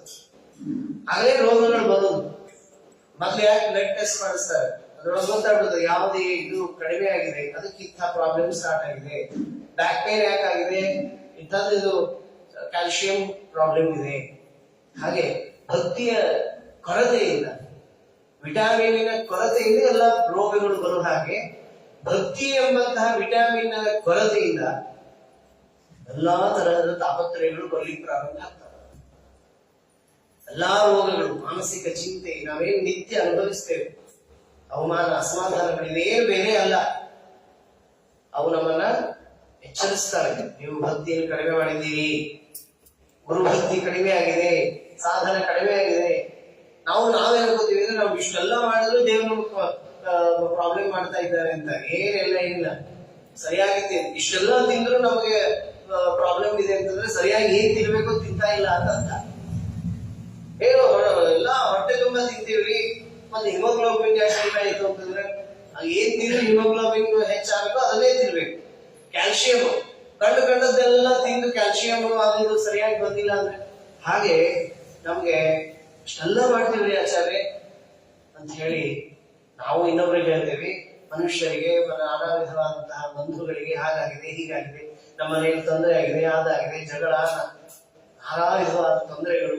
ಅದೇನಿಲ್ಲ, ಎಲ್ಲ ನಮ್ಮ ಸಾಧನೆಗಳು ಸರಿಯಾದ ಮಟ್ಟಿಗೆ ಆಗ್ತಾ ಇಲ್ಲ ಅಂತಾನೆ ಅರ್ಥ, ಬೇರೆ ಏನೂ ಅರ್ಥ ಇಲ್ಲ ಅದಕ್ಕೆ. ಅದರಿಂದಾಗಿ ಹೇಳ್ತಾ ಇದ್ದಾರೆ, ಚಿಂತಾಂ ದೀರ್ಘತಮಾಂ ಪ್ರಾತಃ. ವಿಜಯದಾಸರಂತಾರೆ, ಬಾರವೋ ಭಯಗಳು ಬಂದನು ನಿಲ್ಲವೋ ಹಾದಿ ಹೋಗುವವು ದಶ ದಿಕ್ಕುಗಳಿಗೆ ಘೋರ ದುರಿಗಾರಿ ಶ್ರೀ ವಿಜಯ ವಿಠಲನಂಘ್ರಿ ಸಾರಿದ ಭಕ್ತರಿಗೆ ಇನಿತು ಭಯ ಉಂಟೆ ಎನ್ನು ಭಯಗಳು ಗನಿಯ ಭಕ್ತರಿಗೆ ಇಲ್ಲ. ಅದಕ್ಕೆ ಸಾಕ್ಷಿಯಾದವನು ಪ್ರಹ್ಲಾದರಾಜ. ಅಷ್ಟು ಭಕ್ತಿಯ ಪ್ರಾಬ್ಲಮ್, ಇದು ಶಕ್ತಿ ಇದ್ದುದರಿಂದ ಯಾವ ಚಿಂತೆಯೂ ಕೂಡ ಅವನಿಗಾಗಲಿ. ಚಿಂತಾಂ, ಇನ್ನು ಇವನಿಗೆ ಆಯ್ತು ಹಿರಣ್ಯಕಶಿಪುವಿಗೆ, ಚಿಂತಾಂ ದೀರ್ಘತಮಾಂ ಪ್ರಾಪ್ತಃ ತತ್ಕರ್ತು ಅಭ್ಯಬದ್ಧತೆ. ಏನ್ ಮಾಡ್ಲಿ ನಾನು ಅಂತ ಅವನಿಗೆ ಹಗಲು ರಾತ್ರಿ ಚಿಂತೆ ಆಯ್ತು. ನೀವು ಒಬ್ಬನು ನನ್ನನ್ನ ಪೀಡೆಗೊಳಿಸಿ, ಇಡೀ 14 ಲೋಕ ನನ್ನ ಮುಷ್ಟಿಯಲ್ಲಿ, ನನ್ನ ಭೂ ವಿಜೃಂಭಣೆಯಿಂದಲೇ ಇಡೀ ಬ್ರಹ್ಮದೇವರ ಸೃಷ್ಟಿಯನ್ನೇ ನಾನು ನಡಗಿಸ್ತಾ ಇದ್ದೆ. ದಿಕ್ಪಾಲಕರಾದಿಯಾಗಿ ಸಮಸ್ತರನ್ನು ಹೆದರಿಸುವಂತಹ ನನ್ನನ್ನೇ ಹೆದರಿಸ್ತಾ ಇದ್ದಾರೆ ಇವರು. ನನ್ನ ಶಾಸನವನ್ನ ವಿರೋಧ ಮಾಡ್ತಾ ಇದ್ದಾರೆ, ನನ್ನ ಸಿದ್ಧಾಂತಕ್ಕೆ ವಿರೋಧವನ್ನ ಉಂಟು ಮಾಡ್ತಾ ಇದ್ದಾರೆ. ಮತ್ತೆ ನಾನು ಮಾಡಿದ ಯಾವ ಅವನಿಗೆ ವಧೋಪಾಯಗಳು ಕೂಡ ಅವನನ್ನ ಏನು ಮಾಡ್ತಾ ಇಲ್ಲ ಅಂತ ಟೆನ್ಷನ್ ಆಗ್ತಾ ಇದೆ. ನೋಡಿ, ಎಂಥ ದುಷ್ಟರನ್ನು ವಿಚಲಿತಗೊಳಿಸುವ ಶಕ್ತಿ ಆ ಪುಟ್ಟ ಬಾಲಕನ ಆ ಭಕ್ತಿಗೆ. ಬಾಲಕ ಪುಟ್ಟನಾದ್ರೂ ಕೂಡ ಗಟ್ಟಿಯಾದ ಭಕ್ತಿ ಇದು. ಆ ದೇವರ ಭಕ್ತಿ ಏನ್ ಪಡ್ಕೊಂಡು ಬಂದಿದ್ದಾರೋ ಏನೋ ಭಾರಿ ಆಶ್ಚರ್ಯ ಆಗ್ತದೆ. ಪ್ರಹ್ಲಾದರಾಜರು, ರಾಯರು ಏನಿಲ್ಲ ಅನ್ಶೇಕೇಬಲ್. ಅವರಿಗೆ ಉಪವಾಸ ಇದ್ರು ಕೂಡ ಅವ್ರು ಯಾವಾಗಲೂ ಉಪವಾಸದಿಂದಲೇ ಏನೂ ಆಗಿಲ್ಲ ಅವರಿಗೆ. ಪ್ರಹ್ಲಾದರಾಜರಿದ್ದಾಗಲೇ ಅಭೋಜನ ಇಲ್ಲಿ ಉಪವಾಸ ಇದ್ರು ಅವ್ರಿಗೆ ಏನಾಗಿಲ್ಲ. ಹೀಗಾಗಿ ಅವ್ರು ರಾಯರಿದ್ದಾಗಲೂ ಒಂದು ವಾರಕ್ಕ ಒಂದು 15 ದಿವಸಕ್ಕೊಂದು 8 ಉಪವಾಸ ಮಾಡಿದ್ರು, ಆದ್ರೂ ಏನೇನೂ ಆಗ್ಲಿಲ್ಲ ಅವರಿಗೆ. ಚಿಂತಾಂ ದೀರ್ಘತಮಾಂ ಪ್ರಾಪ್ತ ಅಂತ ಹಿರಣ್ಯಕಶಿಪುವಿಗೆ ಏನು ಮಾಡಿದ್ರು ಇವನಿಗೆ ಆಗ್ತಾ ಇಲ್ಲ. ಜಿತಂ ತ್ವಯೈಕೇನ ಜಗತ್ರಯಂ, ಇಡೀ 3 ಲೋಕಗಳನ್ನ ನಾನು ಗೆದ್ದಿದ್ದೇನೆ. ನತಸ್ಯ ಚಿಂತೆಂ ತವನಾಥ. ಆಗ ಅವರಂತಾರೆ, ಏನ್ ಚಿಂತೆ ಮಾಡ್ಬೇಡ, ನಮ್ಮ ತಂದೆ ಶುಕ್ರಾಚಾರ್ಯ ಬರ್ತಾರೆ. ಯದಾ ಗುರುರ್ಭಾರ್ಗವ ಆಗಮಿಷ್ಯತಿ, ಯಾವತ್ ಗುರುರ್ಭಾರ್ಗವ ಆಗಮಿಷ್ಯತಿ ಬುದ್ಧಿಷ್ಟ ಪುತ್ಸೋ, ಆಗ ಇವೆಲ್ಲರ ಬುದ್ಧಿ ಎಲ್ಲ ಅವರು ಪರಿಹಾರ ಮಾಡ್ತಾರೆ, ಎಲ್ಲ ಅವರಿಗೆ ಶಕ್ತಿ ಇದೆ ಅಂತ ಗುರು ಪುತ್ರೋಕ್ತಂ ಅನುಜ್ಞಾಯ ಇದಮಪ್ರವಿ ಅವ್ರಿಗೆ ಹೇಳ್ತಾ ಇದ್ದಾರೆ. ಧರ್ಮಂ ಅರ್ಥಂಚ ಕಾಮಂಚ ನಿತರಾಂಚ ಅನುಪುರುಷಃ ಪ್ರಹ್ಲಾದಾಯ ಕೂಚತು ರಾಜನ್ ಪ್ರಶ್ರಿತ ಅವನತಾಯ ಚ. ನೋಡಿ, ಅವ್ರಿಗೆ ಹೇಳ್ತಾರೆ ಅರ್ಥ ಕಾಮಗಳನ್ನು ಮಾತ್ರ ಅವರಿಗೆ ಹೇಳಿಕೊಡ್ಬೇಕು. ಅರ್ಥ ಕಾಮಗಳ ಬಗ್ಗೆ ಪಾಠ ಆಗ್ಬೇಕು. ಅರ್ಥ ಅಂದ್ರೆ ಏನು, ಕಾಮ ಅಂದ್ರೆ ಏನು? ಕಾಮ ಅಂದ್ರೆ ಇಚ್ಛಾ ವಿಷಯಗಳು, ಮನೋಬಯಕೆಗಳು, ಅದನ್ನು ಹೇಗೆ ಪಡಿಬೇಕು. ಮತ್ತು ಅರ್ಥ ಅಂದ್ರೆ ಅಧಿಕಾರ, ದುಡ್ಡು, ಐಶ್ವರ್ಯ, ಬರೀ ಇದು ಮೆಟೀರಿಯಲಿಸ್ಟಿಕ್ ವರ್ಲ್ಡ್ ಅಂತಲ್ಲ, ಅದರ ಅದರದ್ದು ಲಸ್ಟ್ ಅವರಿಗೆ ಅದಾಗಬೇಕು ಅಂತ. ಆಗ ಯಥಾ ತ್ರಿವರ್ಗೋ ಆದ್ರೂ ಕೂಡ ಉಪಶಿಕ್ಷಣೆ ಆದ್ರೂ ಕೂಡ ಸಾಧು ನೀನೇ ಅದನ್ನ ಸರಿ ಅಂತ ಒಪ್ಪಲಿಲ್ಲ. ಯಾಕೋ ನನ್ನ ಮನಸ್ಸಿಗೆ ಹಿಡಿಸ್ತಾ ಇಲ್ಲ ಅಂತ ಹೇಳಿದಾಗ ಹಾಗೆ ನಡೀತಾ ಇದೆ ಪಾಠ. ಅವರು ಹೇಳ್ತಾ ಇದ್ದಾರೆ, ಇವರು ಕೇಳ್ತಾ ಇಲ್ಲ ಅನ್ನೋದು ಇದು ಯಾವಾಗ್ಲೂ ನಡೀತಾ ಇದೆ ಪಾಠ. ಆಗ ಒಂದು ಸಲ ಎಲ್ರಿಗೂ ಅವರಿಗೆ ನೀವು ಆಟ ಆಡ್ಕೊ ಹೋಗ್ರಿ ಅಂತ ಹೇಳಿ, ಯದಾ ಆಚಾರ್ಯ ಪರಾವೃತ್ತ ಗೃಹಮೇಧೀಯ ಕರ್ಮಸು, ತಮ್ಮ ಮನೆಯದೇನೋ ಒಂದು ಕೆಲಸ ಇತ್ತು, ಮಾರ್ಕೆಟಿಗೆ ಹೋಗಿ ಏನೋ ತರೋದಿತ್ತು, ಏನೋ ಗೊತ್ತಿಲ್ಲ. ಅವರು ನಾವು ಹೋಗಿ ಬರ್ತೇವೆ, ನೀವೆಲ್ಲ ಆಟ ಆಡ್ಕೊ ಹೋಗ್ರಿ ಅಂತ ಒಂದ್ ಸ್ವಲ್ಪ ಬಿಡು ಟೈಮ್ ಕೊಟ್ಟರು ಕಾಣಿಸ್ತದೆ. ಆಗ ಎಲ್ಲರೂ ಆಟ ಆಡ್ತಾ ಇದ್ದಾರೆ. ಗುರುಕುಲದಲ್ಲಿ ಬಾಲಕರು, ದೈತ್ಯ ಬಾಲಕರು, ಏನದು ಹೊಡಿ ಬಡಿ ಕಡಿ ಪ್ರವೃತ್ತಿ, ದುಷ್ಟ ಪ್ರವೃತ್ತಿ, ಒಬ್ಬರನ್ನೊಬ್ಬರು ಕುತ್ತಿಗೆ ಹಿಚ್ಕೊಳ್ಳೋದು, ಹೊಡೆಯೋದು, ತಪ್ಪೋದು, ಏನೋ ಜಗಳ. ಅದನ್ನ ನೋಡಿ ಇವರಿಗೆ ಏನಿದ್ದಾರೆ, ಇವರು ಎಂಥ ಸಮಯವನ್ನ ವ್ಯರ್ಥ ಮಾಡ್ಕೊಳ್ತಾ ಇದ್ದಾರೆ. ಆಗ ಪ್ರಹ್ಲಾದರಾಜರು ಅವರೆಲ್ಲ ಕರೆದು ಹಂತಾರ್ಥಕಾಮೇಶ್ವರದ ವಚೋಮ ಸರ್ವತಃ ಶಿವಂ, ಪರಮ ಮಂಗಲವಾದ ವಿಚಾರವನ್ನು ಹೇಳ್ತೇನೆ ಬನ್ನಿ, ಯಾಕೆ ಹೀಗೆ ಟೈಮ್ ವೇಸ್ಟ್ ಮಾಡಿ ಹೊಡೆದಾಡಿ ಗಲಾಟೆ ಮಾಡ್ತಾ ಇದ್ದೀವಿ, ಬನ್ನಿ ಅಂತ ಹೇಳಿ. ನೋಡಿ, ಕ್ರೀಡಾಂಧ ಮಹಾಪ್ರಮಾದ್ಯತೆ, ತಪ್ಪು ಮಾಡಬೇಡಿ, ಆಟ ಆಡುವ ಸಮಯ ಅಲ್ಲ ಇದು. ಗುರುಕ್ತಮಪಿ ನ ಗ್ರಾಹ್ಯಂ, ಗುರುಗಳೇ ಹೇಳಿದ್ದಾರೆ ಆಟ ಆಡ್ಕೊಂಡು ಹೋಗ್ರಿ ಅಂತ, ನೀನ್ ಯಾರು ಹೇಳೋನು ಅಂದ್ರೆ ಗುರುಕ್ತಮಪಿ ನ ಗ್ರಾಹ್ಯಂ. ಗುರುಗಳೇ ಹೇಳ್ತಾರೆ, ಹೇಳಿದ್ದು ಅದು ಅನರ್ಥಕ್ಕೆ ನಾವು ಕಾರಣ ಅಂತ ಇದ್ರೆ ಅದನ್ನ ಸ್ವೀಕಾರ ಮಾಡಬಾರ್ದು. ಗುರುಗಳು ಹೇಳಿದ್ರು ಅಂತ ಅದು ಅನರ್ಥ ಆಗೋದಿದ್ರೆ ಗುರುಗಳು ಹೇಳಿದ್ದಾರೆ ಅಂತ, ಅದು ಗುರುಗಳು ಹೇಳಿದ್ರು ಕೂಡ ನಮಗೆ ಅದು ಉದ್ಧಾರಕ್ಕೆ ಕಾರಣ ಆಗ್ಬೇಕು. ನಮ್ಮ ಅಜ್ಞಾನವನ್ನ ಪರಿಹಾರ ಮಾಡುವಂತಹದ್ದಾಗಿರ್ಬೇಕು, ಅಥವಾ ನಮ್ಮ ಮೃತ್ಯುವನ್ನ ಗೆಲ್ಲುವಂತಹದ್ದು, ಅಮೃತತ್ವವನ್ನು ತಂದುಕೊಡುವಂತಹ ವಿಚಾರವಾಗಿದ್ರೆ ಮಾತ್ರ ಗುರುಗಳು ಹೇಳಿದ್ದನ್ನು ಕೇಳಬೇಕು. ಏನೋ ಹೇಳ್ತಾರಲ್ಲ, ತಂದೆ ಗುರು ಅಂದ್ರೆ ತಂದೆ ತಾಯಿ ಎಲ್ಲಾರು ಬಂಧು ಬಾಂಧವರು. ಗುರು ಅಂತಂದ್ರೆ ದೊಡ್ಡವರು. ಏಕಾದಶಿಯನ್ನು ಉಪವಾಸ ಮಾಡ್ತೀವಿ, ಚಲೋ ಫಸ್ಟ್ ಕ್ಲಾಸ್ ತಿನ್ನು ಅಂತ ಹೇಳಿದ್ರೆ ನಮ್ಮ ತಂದೆ ತಾಯಿನೇ ಹೇಳಿದ್ದಾರೆ, ನಮ್ಮ ಬಂಧುಗಳೇ ಹೇಳಿದ್ದಾರೆ, ಅಂಕಲ್ ಆಂಟಿ ಹೇಳಿದ್ದಾರೆ, ತಿಂದು ಬಿಡಬಾರ್ದು. ಗುರುಕ್ತಮಪಿ ನ ಗ್ರಾಹ್ಯಂ, ಅನರ್ಥೇ ಅರ್ಥ ಕಲ್ಪನೆ, ಅನರ್ಥವಾದದ್ರಲ್ಲಿ ನಿಷ್ಪ್ರಯೋಜನವಾದದ್ರಲ್ಲಿ ಇದು ಪ್ರಯೋಜನ ಇದೆ ನಿಮಗೆ ಅಂತ ಹೇಳಿದ್ರೆ ಅದನ್ನ ಬುದ್ಧಿಯಿಂದ ವಿವೇಕದಿಂದ ಮನುಷ್ಯರಾದವನು ಅದನ್ನ ಸ್ವೀಕಾರ ಮಾಡಬೇಕು. ಆದ್ರಿಂದಾಗಿ ಅಲ್ಲ ಮತ್ತೆ ನೀನೇನ್ ಮಾಡುವಂತೀಯ ಅಂದ್ರೆ ಬನ್ನಿ ಇಲ್ಲಿ ಭಕ್ತಿಯನ್ನ ಹೇಳಿಕೊಡ್ತೇನೆ ಅಂತ ಹೇಳಿದ್ರೆ ಎಲ್ಲಿ ಭಕ್ತಿಯೋ, ನಮಗಿನ್ನೂ 100 ವರ್ಷ ಆಯುಷ್ಯ ಇದೆ. ಭಕ್ತಿ ವೈರಾಗ್ಯ ಇವೆಲ್ಲ ಆಮೇಲೆ ರಿಟೈರ್ ಆದ್ಮೇಲೆ ಮಾಡೋಣ ಅಂತ ಹೇಳಿದ್ರೆ ಕೌಮಾರ ಆಚರೇ ಪ್ರಾಜ್ಞ ಎಲ್ಲ ಪ್ರಸಿದ್ಧವಾದದ್ದು. ಕೌಮಾರ ಆಚರೇ ಪ್ರಾಜ್ಞ ಧರ್ಮಾನ್ ಭಾಗವತಾದೀನ. ಭಾಗವತ ಭಗವಂತನಿಗೆ ಸಂಬಂಧಪಟ್ಟಂತಹ ಪ್ರತಿಯೊಂದು ವರ್ಣಾಶ್ರಮ ಆಚಾರ ವಿಚಾರಗಳು ಅವುಗಳನ್ನ ಕುಮಾರ ಅವಸ್ಥೆಯಲ್ಲಿರುವಾಗಲೇನೆ ಅದನ್ನ ನಾವು ರೂಢಿಸಿಕೊಳ್ಬೇಕು. ಕೌಮಾರ ಆಚರೇ ಪ್ರಾಜ್ಞ ಧರ್ಮಾನ್ ಭಾಗವತಾದೀನ. ಭಾಗವತ ಧರ್ಮಗಳನ್ನ ಚಿಕ್ಕ ವಯಸ್ಸಿನಲ್ಲಿಯೇ ಅವನಿಗೆ ಪಾಠ ಆಗ್ಬೇಕು. ನಾವೆಲ್ಲ ಏನ್ ಮಾಡ್ಬಿಡ್ತೀವಿ, ಮಕ್ಕಳನ್ನ ಇನ್ನು ಚಿಕ್ಕವರು ಬೆಳಿಲಿ ಆಟ ಆಡ್ಲಿ ಅಂತ ಹೇಳಿ ಅವನ್ನ ಆಟ ಆಡ್ಲಿಕ್ಕೆ ಕಳಿಸ್ಬಿಡ್ತೇವೆ. ಅನರ್ಥೇ ಅರ್ಥ ಕಲ್ಪನಾ. ಅದಕ್ಕೆ ಅವರಂತಾರೆ ಇಲ್ಲ ಇಲ್ಲ ನಾವಿನ್ನೂ ಬದುಕ್ತೀವಿ ಅಂತಂದ್ರೆ ಇಲ್ಲ. ದುರ್ಲಭಂ ಮಾನುಷಂ ಜನ್ಮ ತದಾಪ್ಯಧ್ರುವಂ ಅರ್ಥದಂ. ಎಷ್ಟು ದಿವಸ ಬದುಕ್ತಿ ಅನ್ನೋದು ಏನು ಗೊತ್ತಿದೆ, ಅಧ್ರುವ ಶಾಶ್ವತ ಅಂತ ತಿಳ್ಕೊಬೇಡ. ಈ ದೇಹ ಯಾವತ್ ಬಿದ್ದು ಹೋಗ್ತದೋ ಗೊತ್ತಿಲ್ಲ. ನೋಡಿ ಎಂಥ ಮಾತುಗಳನ್ನು ಹೇಳ್ತಾರೆ. ದುರ್ಲಭಂ, ಈ ಮನುಷ್ಯ ಜನ್ಮ ಸಿಗೋದು ಬಹಳ ದುರ್ಲಭ. ಅದರಲ್ಲೂ ಬಹಳ ದಿವಸ ಏನು, ಈ ಜೀವನಿಗೆ ಈ ದೇಹ ಜನ್ಮ ಅದು ಬಹಳ ದಿವಸ ಇಲ್ಲ, ಯಾವಾಗ ಏನಾಗ್ತದೆ ಗೊತ್ತಿಲ್ಲ. ಆದ್ರಿಂದ ಹೇಳ್ತಾರೆ ದುರ್ಲಭಂ ಅರ್ಥದಂ. ಅಷ್ಟೇ ಪ್ರಯೋಜನವನ್ನು ತಂದು ಕೊಡುತ್ತದೆ. ಈ ದೇಹಕ್ಕೆ ಅಲ್ಲಿ ನಿಂದೆ ಮಾಡಿದ್ದಾರೆ ಅಂತಿಲ್ಲ. ಈ ದೇಹದಿಂದಲೇ ಬ್ರಾಹ್ಮಣಸ್ಸ ದೇಹೋಯಂ ಕ್ಷುದ್ರ ಕಾಮಾಯ ರೇಷತೆ ಕೃಚ್ಛಾಯ ತಪಸೇ ಚೇತ ಪ್ರೇತ್ಯಾನಂತ ಸುಖಾಯ ಚ. ಏನಾದ್ರೂ ಸ್ವಲ್ಪ ಸಾಧನದ ಮಾರ್ಗದಲ್ಲಿ ನಾವು ಸ್ವಲ್ಪ ವೈರಾಗ್ಯವನ್ನು ತಾಳಿ ಅದನ್ನ ಸಾಧನೆ ಮಾಡಲೇಬೇಕು. ಜಪ, ಪಾರಾಯಣ, ಪ್ರವಚನ, ಪಾಠ, ಸಜ್ಜನರ ಸೇವೆ, ಪರೋಪಕಾರ, ಶಾಂತ್ಯಾದಿ ಗುಣಗಳು, ಅಂತರಂಗದಲ್ಲಿ ದೀಕ್ಷೆ, ಭಗವಂತನ ನಂಬಿಕೆ, ಇದನ್ನೆಲ್ಲವನ್ನು ಕೂಡ ಪ್ರಾರಂಭದಿಂದಲೇ ರೂಢಿಸಿಕೊಳ್ಬೇಕು. ಅದಾದ್ಮೇಲೆ ಬರ್ತದೆ ಅಂತಂದ್ರೆ ಬರುವುದಿಲ್ಲ. ಆದ್ದರಿಂದ ಇಲ್ಲ ಮತ್ತೆ ಬರೀ ಇವೆಲ್ಲ ವೈರಾಗ್ಯ ದುಃಖ ಇವನ್ನೇ ಪಡ್ತಾ ಹೋದ್ರೆ ನಾವು ಸುಖ ಯಾವಾಗ ಪಡುವುದು ಅಂತ ಕೇಳ್ತಾರೆ. ಬರೇ ನೀವು ಬರೇ ಪಾಠಕ್ಕೆ ಬರ್ರಿ, ಪ್ರವಚನಕ್ಕೆ ಬರ್ರಿ, ವ್ರತ ಮಾಡ್ರಿ, ಉಪವಾಸ ಮಾಡ್ರಿ, ಇವನೇ ಹೇಳ್ತಾ ಕೂತ್ರೆ ಯಾವಾಗ ಆರಾಮಿರೋದು? ಅದೇನೋ ಹೇಳ್ತಾರ ದುನಿಯಾ 4 ದಿನ ಕಾ ಹೋತಾ ಹೈ. ಎಲ್ಲ ಏನು ನೋಡಿ, ಏನು ಹಳೆ ಕಾಲದಲ್ಲಿ ಕೂತಿರಿ ನೀವು ನೋಡ್ರಿ, ಜಗತ್ತೆಲ್ಲ ಎಷ್ಟು ಆರಾಮ್ ಇದೆ. ಏನ್ ಆರಾಮ್, ಫಸ್ಟ್ ಕ್ಲಾಸ್ ಲಕ್ಸುರಿಯಸ್ ಲೈಫ್. ಇಷ್ಟೆಲ್ಲ ದುಡ್ಡು ಇಟ್ಕೊಂಡು ಏನ್ ಮಾಡೋದು? ಮತ್ ಮೂಗ್ ಹಿಡ್ಕೊಂಡು ಕೊಡೋದ? ಮತ್ ಅದೇ ಮಂದಿ ಧಾಬಳಿ ಅದೇ ಏನ್ ನಿಮ್ದು ಹಣೆ ಬರ? ಹಣಿಗೆ ಮಣ್ಣು ಬಡ್ಕೋತೀರೇನು, ಇದನ್ನೆಲ್ಲ ಮಾಡ್ತೀರಿ ಅಂತ ನಿಂದೆ ಮಾಡ್ತಾ ಕೊಡೋದು ಸಾಧನೆಗೆ.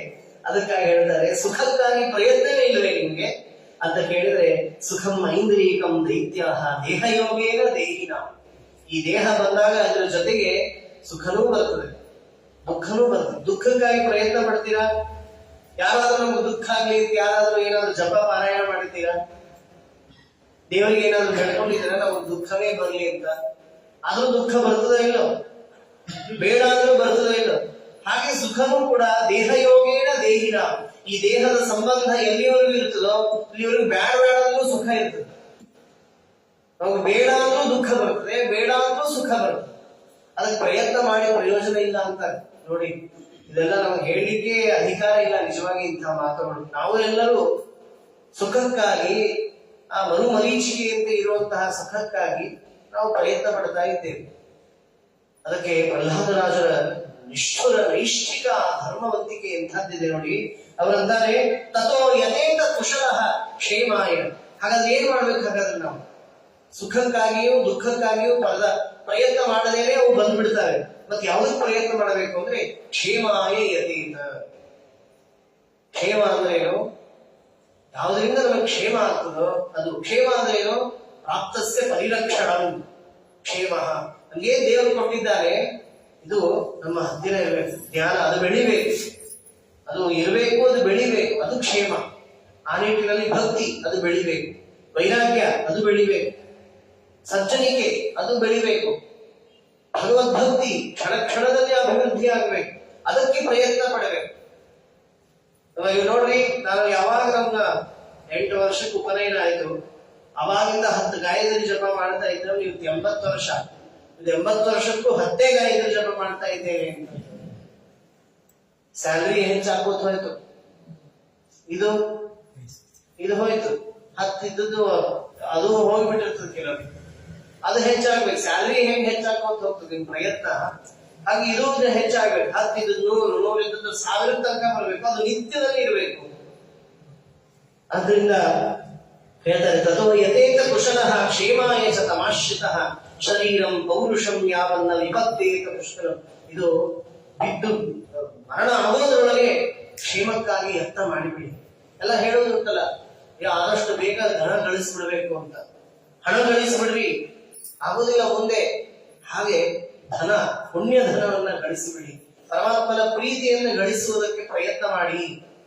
ಏನೋ ಆ ಮೋಟಿವೇಶನ್ ಕೊಡ್ತಾ ಇದ್ದಾರೆ ಆ ಪ್ರಹ್ಲಾದರಾಜರ ಒಂದೊಂದು ಯುಕ್ತಿಗಳು.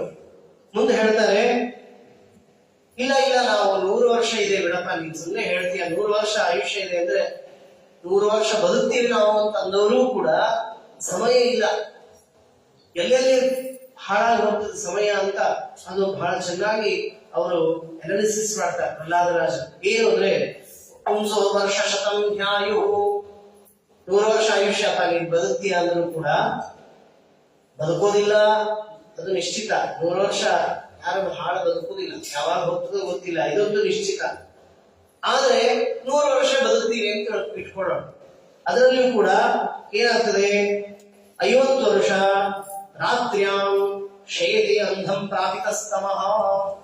100 ವರ್ಷದೊಳಗೆ 50 ವರ್ಷ ಫಸ್ಟ್ ಕ್ಲಾಸ್ ನಿದ್ದೆ ಮಾಡಿರ್ತೇವೆ ನಾವು. 50 ವರ್ಷ ನಿದ್ದೆ ಕಳೆದಿರ್ತೇವೆ. ಆಮೇಲೆ ಇನ್ನು 50 ವರ್ಷದೊಳಗೆ ಮುಗ್ಧಸ್ಯ ಬಾಲ್ಯ ಕೌಮಾರೈ, ಬಾಲ್ಯ ಕುಮಾರ ಅವಸ್ಥೆಯೊಳಗೆ ಏನ್ ಸಾಧನೆ ಇಲ್ಲ, ಅವಾಗ ಏನಿಲ್ಲ. ಕ್ರೀಡತವ ಯಾತಿ ವಿಂಶತಿ, ಬ್ಯಾಟು ಬಾಲು ಇಟ್ಕೊಂಡು ಹೋಗ್ಬಿಡ್ತಾರೆ. ಎಷ್ಟೋ ವರ್ಷ ಬಾಲ್ಯ ಕೌಮಾರ ಅಲ್ಲ, ವಯಸ್ಸಾದವರು ಹುಚ್ಚು ಹಿಡಿದಿರ್ತದೆ, ಕ್ರಿಕೆಟಿಗೆ ಹುಚ್ಚು. ವಯಸ್ಸು ಮುದುಕರಾಗಿರ್ತಾರೆ, ಅವ್ನು 6 ಹೊಡೆದ್ಬಿಡಿ ಇವ್ರಿಗೆ ಹಾರ್ಟ್, ಔಟ್ ಆದ್ಬಿಡಿ ಇವ್ರು ಹಾರ್ಟ್ ಅಟ್ಯಾಕ್ ಔಟ್ ಆಗ್ಬಿಡ್ತಾರೆ, ಇವರೇ ಔಟ್ ಆಗ್ಬಿಡ್ತಾರೆ. ಅಷ್ಟು ಮಟ್ಟಿಗೆ ಹುಚ್ಚುತನ ಇದೆ ಕ್ರಿಕೆಟ್. ಬರೀ ಬಾಲ್ಯ ಕೌಮಾರದೊಳಗೆ ಆಟದಿಂದ ವೇಸ್ಟ್ ಆಗ್ತದೆ ಟೈಮ್ ಅಲ್ಲ. ವಯಸ್ಸಾದವರು 3 ತಾಸು ಅವನ್ನೆಲ್ಲ ನೋಡ್ತಾ ಕೂತಿರ್ತಾರೆ. ಇಲ್ಲಿ ಪಾಠಕ್ಕೆ ಬರ್ರಿ, ಪ್ರವಚನಕ್ಕೆ ಬರ್ರಿ, ಭಜನೆಗೆ ಬರ್ರಿ, ಪಾರಾಯಣಕ್ಕೆ ಬರ್ರಿ ಅಂದ್ರೆ ಮ್ಯಾಚ್ ಇಲ್ಲ ನಮ್ದು, ಬರೋದಿಲ್ಲ ಅಂತ. ಆ ರೀತಿಯಲ್ಲಿ ಮುಗ್ಧಸ್ಯ ಬಾಲ್ಯ ಕೌಮಾರೈಹಿ ಯಾತಿ ವಿಂಶತಿ, 20 ವರ್ಷ ಸುಮ್ಮನೆ ತೆಗೆದು ಬಿಡ್ರಿ. ಇನ್ನೆಷ್ಟು ವರ್ಷ ಉಳಿತು? 30 ವರ್ಷ.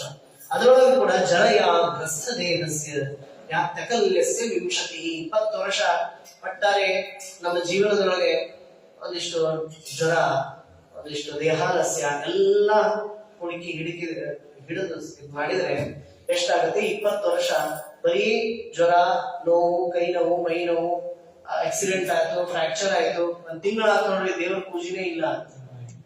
1 ತಿಂಗಳಾಗ್ಯದ, ನಾವು ದೇವ್ರ ಪೂಜೆನೇ ಮಾಡ್ಲಿಕ್ಕಾಗಿಲ್ಲ ಅಂತ. ಒಂದ್ ಕೈಗೆ ಏನೋ ಒಂದು ಇನ್ಫೆಕ್ಷನ್ ಆಗ್ತದೆ, ದೇವ್ರ ಪೂಜೆ ಇಲ್ಲ, ನೀರ್ ಹಚ್ಚಬಾರ್ದು, ತಲೆ ಮೇಲೆ ಸ್ನಾನ ಮಾಡ್ಬೇಡ್ರಿ, ಇದು ಅಂತ ಏನೇನೋ ಬರ್ತಾವ. ಟೈಫಾಯ್ಡ್ 6 ತಿಂಗಳು ಬೆಡ್ ರಿಡನ್ ಆಗ್ತಾರೆ. ಕೆಲವೊಬ್ಬರಂತೂ 10 ವರ್ಷ ಬೆಡ್ ರಿಡನ್. ಅವರಲ್ಲಿ ಯಾವ ಏಕಾದಶಿ ಉಪವಾಸ ಇಲ್ಲ, ದೇವರ ಪೂಜೆ ಇಲ್ಲ, ಏನೇನೇನೇನೋ ಮಾಡ್ಲಿಕ್ಕಾಗೋದಿಲ್ಲ. ಅವ್ರೊಬ್ರು ಮಾಡಿದ್ರು ಪೇಜಾವರ ಸ್ವಾಮಿಗಳು, ಮಲ್ಕೊಂಡಲ್ಲೇ ಜಪ ಪಾರಾಯಣ ಎಲ್ಲ ಯಾರು ಮಾಡ್ತಾರೆ ಮಲ್ಕೊಂಡಲ್ಲಿ? ಅದೊಂದು ಸಿಕ್ಕರು ಸಾಕು, ರೋಗಿ ಬಯಸಿದ್ದು ಅದೇ ಎಲ್ಲಾರು ಸಿದ್ದು, ಆತ್ಮ ಆರಾಮ್ ಮಲ್ಕೊಂಡ್ರಾಯ್ತು ಅಂತಂದೇ ಹೊರತು ಅವಾಗ್ಲೂ ಜಪ ಪಾರಾಯಣ ಯಾರು ಮಾಡೋದಿಲ್ಲ. ಅಂತಹ 20 ವರ್ಷ ಅಲ್ಲಿ ಹೋದ್ರೆ ಇನ್ನು 10 ವರ್ಷದೊಳಗೆ ದೂರಾಪೂರೇಣ ಕಾಮೇನ ಮೋಹೇನ ಬಲೀಯಸ, ಹೆಂಡತಿ ಮಕ್ಕಳು ಏನ ಮೋಹ, ಧನ ಮೋಹ, ಶಿಶು ಮೋಹ, ಜನನಿ ಜನಕರ ಮೋಹ, ಇನ್ನೇನು ರಸಿಕ ಮಿತ್ರರ ಮೋಹ, ರಾಜಮೋಹ, ಎಲ್ಲ ಪಶು ಮೋಹ, ಭೂಮೋಹ.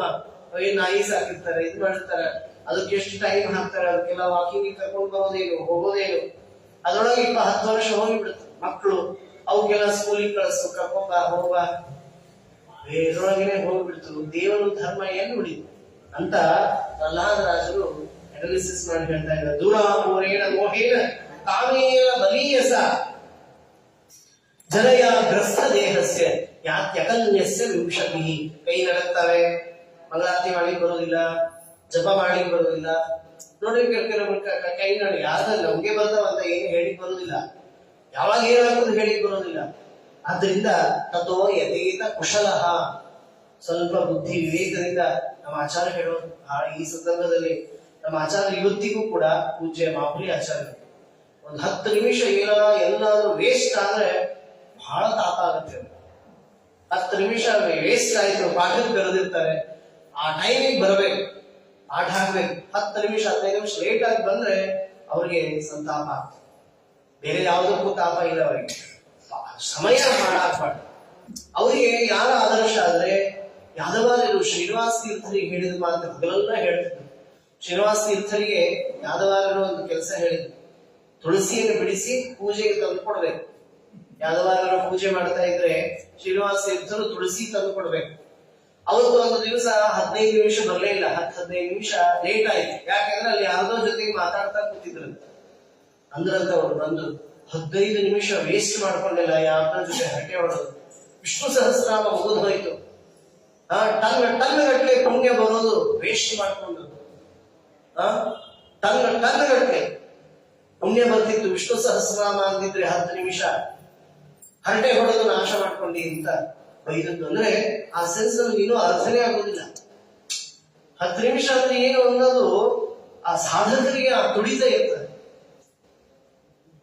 ಇವರು ಗೋಪಾಲದಾಸ ಅಂತಾರೆ, ಇದನಾದರೂ ಕೊಡದಿದ್ದರೆ ನಿನ್ನ ಪದ ಕಮಲವ ನಂಬಿ ಭಜಿಸುವುದೆಂದು. ಅಲ್ಲಿ ಹೇಳ್ತಾರೆ, ಒಂದು ಶಬ್ದ ಆಡ್ತಾರೆ ಅವರು, ಏನಂದ್ರೆ ಮಿಡುಕುತಿಹುದೊಂದನ್ನು ಕೊಡು ಸಾಕೆಂದರೆ ಒಡವೆಗಳಿಲ್ಲ ಒಡ್ಯಾಡಗಳಿಲ್ಲೆಂದು, ಬಡವನೆಂದು ಬೇಡವಂದುದಿಲ್ಲವೋ, ಒಡೆಯ ನಿನ್ನಳಿಗಳಿಗೆ ಎರಗುವುದಕ್ಕೆ ಮನ ಮಿಡುಕುತಿಹುದೊಂದನ್ನು ಕೊಡು ಸಾಕೆಂದರೆ, ಇದರಾದರೂ ಕೊಡದಿದ್ದರೆ ನಿನ್ನ ಪದ ಕಮಲವ ನಂಬಿ ಭಜಿಸುವುದೆಂತೋ. ನೋಡಿ, ಅವರ ಕನ್ಸೆಪ್ಟೇ ನಮ್ಗೆ ಅರ್ಥ ಆಗುದಿಲ್ಲ. ದೇವರಿಗೆ ಯಾವುದಕ್ಕೂ ಬೇಡಲಿಲ್ಲ ಅವರು.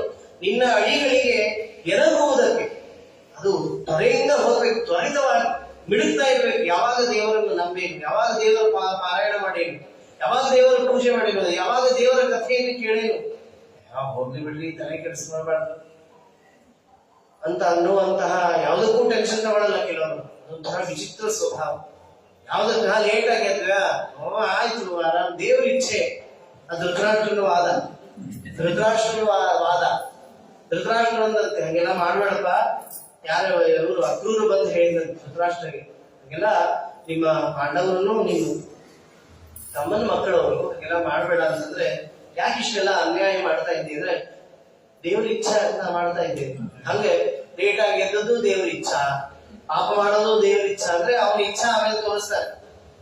ಮೈ ಚರ್ಮ ಸುಲಿಯದೆ ಬಿಡಲು ಪುರಂದರ ವಿಠಲ ಅಂತಂತಾರೆ.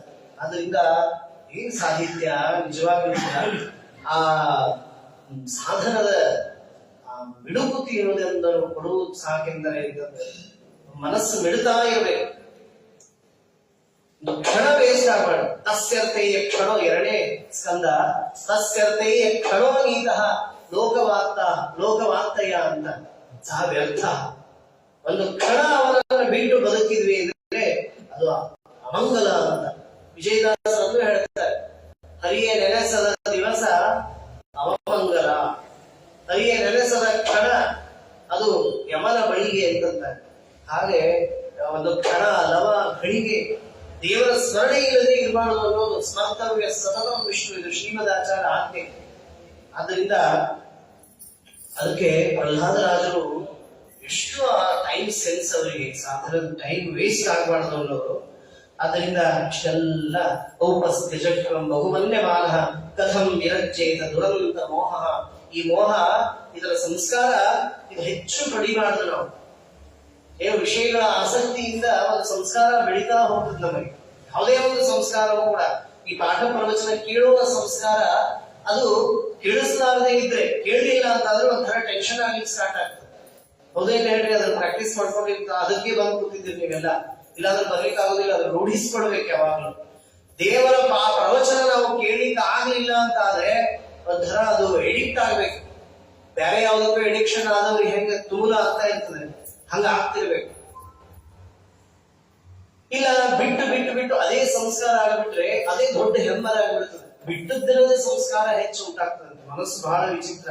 ಅದಕ್ಕೆ ಯಾವ್ದನ್ನು ರೂಢಿಸ್ತೀವಿ, ಹೋಗ್ಲಿ ಬಿಡು, ಏನೋ ಒಂದು ತಾಸು ವೇಸ್ಟ್ ಆದ್ರೆ 2 ತಾಸು ವೇಸ್ಟ್ ಆದ್ರೆ ಆಯ್ತು ಅನ್ನುವಂತಹ ಮನಸ್ಸಿಗೆ ಬಂದ್ರೆ ಸಾಕು, ಆ ಸಂಸ್ಕಾರ ಅದು ಡಬಲ್ ಆಗ್ತದೆ. ಅದು ಸಂಸ್ಕಾರ ಡಬಲ್ ಆಗ್ತದೆ. ಇನ್ನೊಂದ್ಸಲ ಬಂದಾಗ ಅದು ಗಟ್ಟಿಯಾಗಿರ್ತದೆ, ಸ್ವಲ್ಪ ಬೇಸರ ಆಗಿರ್ತದೆ. ಅಯ್ಯೋ ತಾಸು ಹೋಯ್ತಲ್ಲ, ಅವಾಗ ಹೋಗ್ಲಿ ಬಿಡು ಅಂತ ನೆಗ್ಲಿಷನ್ಸ್ ಸಂಸ್ಕಾರ ಹೆಚ್ಚಾಗಿಬಿಟ್ರೆ ಅವಾಗ ಅಪರಾಧಿಯ ಪ್ರಜ್ಞೆ ಇರೋದಿಲ್ಲ, ಪಶ್ಚಾತ್ತಾಪನೇ ಉಂಟಾಗೋದಿಲ್ಲ. ಇನ್ನೂ ದೃಢವಾಗಿ ಅದರಲ್ಲಿ ವೇಸ್ಟ್ ಮಾಡ್ಲಿಕ್ಕೆ ಸಮಯವನ್ನು ಹಾಳು ಮಾಡ್ತಾನೆ ಮನುಷ್ಯ. ಸಂಸ್ಕಾರ ಬಹಳ ಬಲಿಷ್ಠ.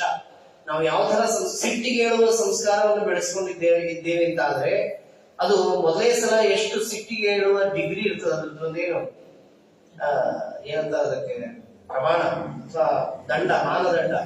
ಅದು 10% ಮೊದಲಿಗೆ ಸಿಟ್ಟು ಬಂದಿರ್ತದೆ, 2ನೇ ಸಲ 20% ಬರ್ತದೆ, 3ನೇ ಸಲ ಸಿಟ್ಟು ಬಂದು 40% ಹೆಚ್ಚಾಗ್ತದೆ. ಆಮೇಲೆ ಅದೇ ಸಂಸ್ಕಾರ ನಾವು ಪಡೆದಿರ್ತೀವಿ ಅಂತ ಆದ್ರಿಂದ 50% ಆಗ್ತದೆ, ಅದೇ 60, ಅದೇ ಬೆಳೀತಾ ಹೋಗ್ತದೆ.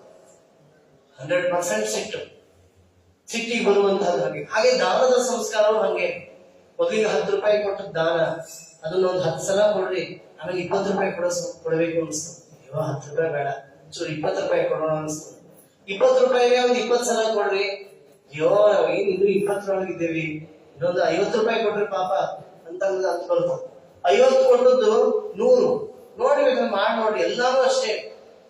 ಯಾವುದೇ ಸಂಸ್ಕಾರ ಅದು ವಾಮನವಾಗಿ ಬರ್ತದೆ, ತ್ರಿವಿಕ್ರಮವಾಗಿ ನಿಲ್ತದೆ. ಅದಕ್ಕೆ ಹೇಳ್ತಾರೆ, ಔಪಸ್ಥ್ಯ ಜೈಷ್ಮ್ಯಂ ಬಹುಮನ್ಯ ಮನಃ ಕಥಂ ವಿರಜ್ಯೇತ ದುರಂತ ಮೋಹ. ಔಪಸ್ಥ್ಯ, ಉಪಸ್ಥ ಜಿಹ್ವಾತ್ತು ಮೋಹ, ಮತ್ತು ಇನ್ನೊಂದು ಜಿಹ್ವೆ. ಈ ನಾಲಿಗೆಯದ್ದು ಹಂಗೆ.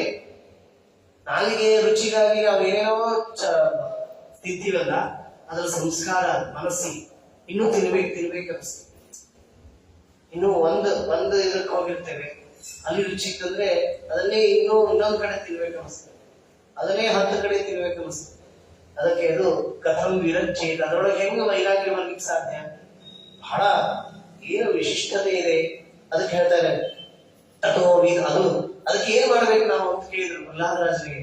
ತಥೋ ಅತಿ ದೂರ ಪರಿಹೃತ್ಯ ದೈತ್ಯ, ಅಂತಹ ನಮ್ಮನ್ನು ಕೆಟ್ಟ ಸಂಸ್ಕಾರಗಳನ್ನ ದೂರದಿಂದಲೇ ಪರಿಹಾರ ಮಾಡ್ಕೊಂಡ್ಬಿಡ್ರಿ ಅಂತ. ಹತ್ತಿರ ಬಂತು ಅಂದ್ರೆ ನಮ್ಮ ಒಳಗಡೆ ಪ್ರವೇಶ ಮಾಡಿಬಿಡ್ತಾರೆ. ತಥೋ ಅತಿ ದೂರ ಪರಿಹೃತ್ಯ ದೈತ್ಯ ದೈತ್ಯೇಶು ಸಂಗಂ ವಿಷಯಾತ್ಮಕೇಶು. ವಿಷಯವನ್ನೇ ಮನಸ್ಸಿನಲ್ಲಿ ಇಟ್ಟುಕೊಂಡಂತಹ ದುರ್ವ್ಯಸನಿಗಳು, ದುರ್ವಿಷಯಾಸಕ್ತರ ಸಂಘವು ಬಹಳ ಡೇಂಜರ್ ಅಂತ ನೋಡಿ. ಯಾರಿಗೋ ಒಂದೇನೋ ಚಟ ಇರ್ತದೆ, ಅವ್ರ ಹತ್ರ ಹೋಗಿ ಕೂತ್ಕೊಳ್ಳೆ ಅದು ಬಡ್ಕೋತದೆ, ಅದು ಬಡ್ಕೊಂಡೇ ಬಿಡ್ತದ. ಯಾರದೇ ಒಂದು ಚಟ ಇರ್ತದಲ್ಲ, ಆ ಚಟ ಇರುವ ಪಕ್ಕದವರು ಕೂಡ ಅವ್ರಿಗೆ ಸ್ವಲ್ಪ ನೀನು ತಗೊಂಡ್ಬಿಡು ಅಂತಂದ್ಬಿಡ್ತಾರೆ. ಅವರು ಒಂದ್ಸಲ ಬೇಡ ಅಂತಾರೆ, ಮತ್ತೆ 2ನೇ ದಿವಸ ಮತ್ತೆ ಅದು ಹೆಚ್ಚಾಗ್ತದೆ. 2 ಸಲ ತಗೊಂಡ್ಬಿಡ್ತಾರೆ ಮನುಷ್ಯ. ಆದ್ದರಿಂದ ಅದು ಬಹಳ ವಿಷಯಾತ್ಮಕೇಶು, ದುರ್ವ್ಯಸನಿಗಳ ಸಂಘ ಬಹಳ ಕಷ್ಟ, ಅದು ಬಹಳ ಕೆಟ್ಟ. ಎಲ್ರಿಗೂ ಅನುಭವ ಆಗಿರ್ತದೆ, ಎಲ್ಲರಿಗೂ ಅದು ಬಿಡಿಸ್ಕೊಳ್ಳಿಕ್ಕೆ ಆಗೋದಿಲ್ಲ. ಕೊನೆಗೂ ಮನಸ್ಸಿನ ಒಂದು ಮೂಲೆಯಲ್ಲಿ ಯಾವಾಗಲೂ ಟೆಂಪ್ಟ್ ಮಾಡ್ತಾನೇ ಇರ್ತದೆ. ಅದಕ್ಕೆ ತಥೋ ಅತಿ ದೂರ, ಅಲ್ಲಿ ದೂರದಿಂದಲೇ ಅದನ್ನು ಕಳಿಸ್ಬಿಡ್ರಿ, ಹತ್ತಿರನೂ ಸಹ ಸೇರಿಸ್ಕೊಳ್ಬೇಡ್ರಿ ಅಂತ ಪ್ರಹ್ಲಾದರಾಜರು ಏನು ಅವರ ಜ್ಞಾನ. ಅದರಿಂದ ಹಾಗಾದ್ರೆ ಏನ್ ಮಾಡೋಣ? ಯಾವ ಸಂಸ್ಕಾರವನ್ನು ಬೆಳೆಸ್ಕೊಳ್ಳೋಣ ಅಂದ್ರೆ ಭಗವಂತನನ್ನ ಪ್ರೀತಿಪಡಿಸುವ ವಿಷಯಗಳಲ್ಲಿ ಆಸಕ್ತರಾಗಿ. ಹಾಗಾದ್ರೆ ಅದು ಬಹಳ ಕಷ್ಟ ಅಲ್ಲ. ಹಾಗಾದ್ರೆ ಏನ್ ಮಾಡೋಣ? ಹೆಚ್ಚುತಂ ಪ್ರೀಣಯತಃ ಬಹ್ವಾಯಾಸ ಸುರಾತ್ಮಜ. ಬಹಳ ಆಯಾಸ ಇಲ್ಲ ದೇವರನ್ನು ಸಂತೋಷಪಡಿಸಲಿಕ್ಕೆ, ಬಹಳ ಆಯಾಸ ಅಂತ ಏನೂ ಇಲ್ಲ. ಸ್ಟಾರ್ಟಿಂಗ್ ಯಾವಾಗಲೂ ರಾಯರ ಅದಕ್ಕೆ ಬಹಳ ಮಹತ್ವದ್ದು. ರಾಯರ ಹತ್ರ ನೋಡ್ರಿ, ಒಮ್ಮೆನೆ ನೀವು ಪೂರ್ಣ ಕ್ಷೌರ ಮಾಡಿಸ್ಕೊಂಡು ಚಂಡಿಕೆ ಬಿಟ್ಟು ಬಂದ್ರೇನೆ ನಾನು ಇನ್ನು ಉದ್ಧಾರ ಮಾಡ್ತೇನೆ ಅಂತಂತಾರೆ ಅವರು. ಎಂಥ ಸಾಮಾನ್ಯ ಒಂದು ಪ್ರದಕ್ಷಿಣೆ ಹಾಕಿ ಸಾಕು, ನಿನಗೆ ನಾನೆಲ್ಲ ಕೊಡ್ತೀನಿ ಅಂತಾರೆ. ಅವ್ರಿಗೆ ಏನ್ ಮಾಡ್ತಾರೆ ಅಂದ್ರೆ, ಅವ್ನು ಮೊದಲು ಬರೀ ಪ್ರದಕ್ಷಿಣೆ, ಮೊದಲಿಗೆ ಬರೀ ದರ್ಶನಕ್ಕೆ ಬಂದಿರ್ತಾನ ಗುರುವಾರ, ಒಂದ್ 4 ವಾರ ಆದ ಕೂಡ ಅವ್ರಿಗೆ ಒಂದ್ ಸ್ವಲ್ಪ ಏನ್ ಬೇಕು ಅದನ್ನ ಕೊಟ್ಟು ಆಮೇಲೆ ಅವ್ರಿಗೆ ಏನ್ ಪ್ರದಕ್ಷಿಣೆ ಹಾಕಿಸ್ತಾರೆ, ಪ್ರದಕ್ಷಿಣೆ ಹಾಕಿಸ್ತಾರೆ. ಆ ಪ್ರದಕ್ಷಿಣೆಯೊಳಗೆ ನಮ್ಮ ಈ ಮಠಕ್ಕೆ ಬಂದ್ರಂತೂ ವೈಭವ ಎಲ್ಲ ಗುರುವಾರ ಅಂತೆ ವೈಭವ ಭಜನೆ, ಆ ಒಂದು ಏನು ಅದ್ಭುತವಾದ ಒಂದು ದಿವಸ ಭಜನೆಯ ರುಚಿ ಹಚ್ತಾರೆ. ಆಮೇಲೆ ಭಜನೆಗೆ ಬಂದು ಈ ಪ್ರವಚನ ಅದ ನೋಡ್ರಿ ಗೊತ್ತಾಗ್ತದೆ. ಒಬ್ಬ ಒಂದು ದಿವಸ ಬಂದು ಕೂಡ್ತಾನೆ, ಆಮೇಲೆ ಆ ಪ್ರವಚನ ಏನು ವಿಷಯ ಗೊತ್ತಿರೋದಿಲ್ಲ ಕೇಳ್ತಾರೆ. ಮತ್ತದ ಏನು ಭಾಗವತ 7 ದಿವಸ ನಡೀತದ, 7 ದಿವಸ ಬಂದು ಕೊಡ್ತಾರೆ. ಆಮೇಲೆ ತಾತ್ಪರ್ಯಣೆ ಹೇಳಿಸ್ತಾರೆ, ಇಲ್ಲಿ ತಾತ್ಪರ್ಯಣೆ ಬಂದು ಕೊಡ್ತಾರೆ. ಕೊನೆಗೆ ಅಲ್ಲೆಲ್ಲ ಹೇಳ್ತಾರೆ ಸಂಧ್ಯಾ ವಂದನೆ ಅದು ದೇವರ ಪೂಜೆ ಅದು ಯಾರು ಹೇಳ್ಕೊಡ್ತಾರೆ ಅಂತ. ಇದ್ದಾರೆ ಆಚಾರ ಅವ್ರ ಹತ್ರ ಒಂದು ನಾಮ ಹಚ್ಚಬಳಿಕ್ ಕರೀತಾರೆ, ಆಮೇಲೆ ಗಾಯತ್ರಿ ಜಪ ಮಾಡ್ಲಿಕ್ಕೆ ಕರೀತಾರೆ. ರಾಯರ ಅನುಗ್ರಹ ಹೆಂಗೆ ಆಯಾಸ, ಅವಾಗ ಅವ್ರಿಗೆ ಆಯಾಸ ಆಗೋದಿಲ್ಲ. ಮೊದಲಿಗೆ ಅವ್ರಿಗೆ ಒಂದು ದರ್ಶನಕ್ಕೆ ಬರ್ಲಿಕ್ಕೆ ಆಯಾಸ ಆಗ್ತಿತ್ತು. ಒಂದ್ ದಿವ್ಸ ಗುರುವಾರ ಬಂದು ದರ್ಶನ ಮಾಡ್ಕೊಂಡು ಹೋಗೋದೇ ಆಯಾಸ ಆಗ್ತಿತ್ತು ಅಂತದ್ದು ಕೊನೆಗೆ ಎಲ್ಲಿ ತನಕ ಕರ್ಕೊಂಡು ಹೋಗ್ತಾರೆ ಅಂದ್ರೆ ಅವರು ಏಕಾದಶಿ ಉಪವಾಸ ಅನಾಯಾಸವಾಗಿ ಮಾಡ್ಲಿಕ್ಕೆ ಆಗುವಂತಹ ಒಂದು ಪವರ್ ಬರ್ತದೆ. ಏಕಾದಶಿ ಆದ ಉಪವಾಸಗಳು, ವ್ರತ ನಿಯಮಗಳು ಎಲ್ಲವನ್ನೂ ಕೂಡ ಮಾಡಿಸ್ಲಿಕ್ಕೆ ಅನಾಯಾಸವಾಗಿ, ಯಾವುದೂ ಆಯಾಸ ಆಗುದಿಲ್ಲ. ನಹ್ಯಂಚುತಂ ಕ್ರೀಡಯತಃ ಬಹ್ವಾಯಾಸ ಅಸುರಾತ್ಮಜಾಹ ಪರಮಾತ್ಮ ಸರ್ವಭೂತೇಷು ಅಮೃತ ಸೌಹೃದ ದಯೆಯಿಂದ ಮಾಡ್ರಿ, ಅದರಿಂದ ಭಗವಂತ ಪ್ರೀತನಾಗ್ತಾರೆ. ಭಾವ ಆಸುರ ಉನ್ಮುಚ್ಯ ದಯಾ ತುಷ್ಯತ್ಯ ಅಧೋಕ್ಷಜ, ಆಸುರಿ ಭಾವ ದುರ್ವಿಚಾರಗಳನ್ನು ಬಿಡ್ರಿ, ಅದರಿಂದಲೇನೆ ಭಗವಂತ ಪ್ರೀತನಾಗ್ತಾರೆ. ಅವರನ್ನ ಪೂಜೆ ಮಾಡ್ಬೇಕಾಗಿಲ್ಲ. ದೇವರು ಪ್ರೀತಿ ಆಗ್ಲಿಕ್ಕೆ ವಿಚಾರಗಳನ್ನು ಬಿಟ್ಬಿಟ್ರೆ ಸಾಕು, ಅವನು ಪ್ರೀತ ಆಗ್ತದೆ. ಅದ್ವೇಷ ಸರ್ವಭೂತಾನ ಮೈತ್ರ ಕರುಣ ಏವಚ ಇತ್ಯಾದಿ ಗುಣಗಳನ್ನು ಹೊಂದಿದ್ರೆ ಸಾಕು. ಏನಂತಾರೆ ಅದಕ್ಕೆ ಕೃಷ್ಣನೇ ಹೇಳಿದ, ಅವನು ನನಗೆ ಪ್ರಿಯತಮ ಅಂತ ಪರಮಾತ್ಮ. ಅದರಿಂದ ದೇವರನ್ನ ಪ್ರೀತಿ ಪಡಿಸಲಿಕ್ಕೆ ಸದ್ಗುಣಗಳನ್ನು ಹೊಂದಿದ್ರೆ ಸಾಕು. ಆದ್ದರಿಂದ ತುಷ್ಟೇ ತತ್ರ ಕಿಮಲಭ್ಯ, ಭಗವಂತ ಪ್ರಸನ್ನನಾದರೆ ಏನು ಅಲಭ್ಯ ಇದೆ, ಯಾವುದು ದುರ್ಲಭ ಇದೆ, ಎಲ್ಲವೂ ಕೂಡ ಸಿಗುವಂತಹದ್ದು ಅಂತ ನಯವಾಗಿ ಆ ಮಕ್ಕಳಿಗೆ, ದೈತ್ಯ ಬಾಲಕರಿಗೆ ತಿಳಿಯುವ ಹಾಗೆ ತಿಳಿಯಾಗಿ ಶಾಸ್ತ್ರದ ಸಂದೇಶಗಳನ್ನ ಮನಮುಟ್ಟುವಂತೆ ಮುಟ್ಟಿಸಿ ಗಟ್ಟಿಯಾಗಿ ಅವರ ಮನಸ್ಸಿನಲ್ಲಿ ಅದನ್ನ ರೂಢಮೂಲವಾಗಿ ಮಾಡಿಬಿಟ್ಟಿದ್ದಾರೆ. ಸ್ವಲ್ಪೇ ಸಮಯದಲ್ಲಿ ಮುಹೂರ್ತಾದೇವ, ಒಂದು ಮುಹೂರ್ತದೊಳಗೆ ಸತ್ಸಂಗ ಕ್ಷೇಮಧೇಂದ್ರಣ, ಸಜ್ಜನರ ಸಂಘ ಅದು ಮೋಕ್ಷ ಸಾಧನ ಆಗಿಬಿಡ್ತದೆ. ಸಂಸಾರೇಸ್ಮಿನ್ ಕ್ಷಣಾರ್ಧೋಪಿ ಸತ್ಸಂಗ ಕ್ಷೇಮಧೇಂದ್ರಣ. ಎಷ್ಟು ಅದ್ಭುತವಾದ ಭಾಗವತ ಹೇಳ್ತಾರೆ. ಸಂಸಾರೇ ಅಸ್ಮಿನ್, ಈ ಸಂಸಾರದೊಳಗೆ ಕ್ಷಣಾರ್ಧೋಪಿ ಸತ್ಸಂಗ, ಒಂದು ಅರ್ಧ ಕ್ಷಣ ಸಜ್ಜನರ ಸಮಾಗಮವು ಕೂಡ ನಮ್ಮನ್ನ ಮೋಕ್ಷದ ಬಾಗಿಲಿಗೆ ಕರೆದುಕೊಂಡು ಹೋಗ್ತದೆ. ಸಜ್ಜನರ ಸಮಾಗಮಕ್ಕಷ್ಟು ಶಕ್ತಿ ಇದೆ. ಅದಕ್ಕೆ ಶ್ರೀಪಾದರಾಜರು ಉತ್ತಮರ ಸಂಗಮನು ಎನಗಿತು ಸಲಹು ಚಿತ್ತಜ ಜನಕ ಸರ್ವೋತ್ತಮ ಮುಕುಂದ. ಅವರಂತಾರೆ, ಹೀನ ಜನರೊಳಗಾಟ ಶ್ವಾನಾದಿಗಳ ಕೂಟ ಜ್ಞಾನವಂತನ ಮಾಡೋ ಜಾನಕಿಯರ ಬಡ. ಉತ್ತಮರ ಸಂಗಮನು ಎನಗಿತು ಸಲಹು. ಹೀನ ಜನರ ಜೊತೆಗೆ ಏನೋ ಅಗಲಾಟೆ, ಹಿಂಚಾಟ, ಸ್ವಾರ್ಥಕ್ಕೆ, ನಾನು ನನ್ನದು, ಏನ್ ಜಗಳ, ಹೀನರ ಜನರ ಕೂಡಾಟ ಅದು ಶ್ವಾನರ ಕೂಟ ಇದ್ದ ಹಾಗೆ ಇಲ್ಲ.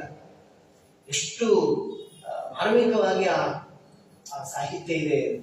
ನಾಯಿಗಳ ಕೂಟ ಇದ್ದ ಹಾಗೆ ಅಂತ ಎಷ್ಟು ಅದಕ್ಕೆ ಅಷ್ಟಕ್ಕೆ ಹೋಲಿಸಿದ್ದಾರೆ. ಅದರಿಂದಾಗಿ ಇಷ್ಟೆಲ್ಲ ಹೇಳಿದ ಮೇಲೆ ಎಲ್ಲರೂ ಪ್ರಹ್ಲಾದಂ ವೈ ಚಾಪಿ ನರ್ತೇಯಂ ವಿಘ್ನಹೇ ಗುರು ಗೀತಾಭ್ಯಾಂ ಗುರು ಪುತ್ರಾಭ್ಯಾಂ ಬಾಲಾನಾಂ ನಾತಿ ಈಶ್ವರ.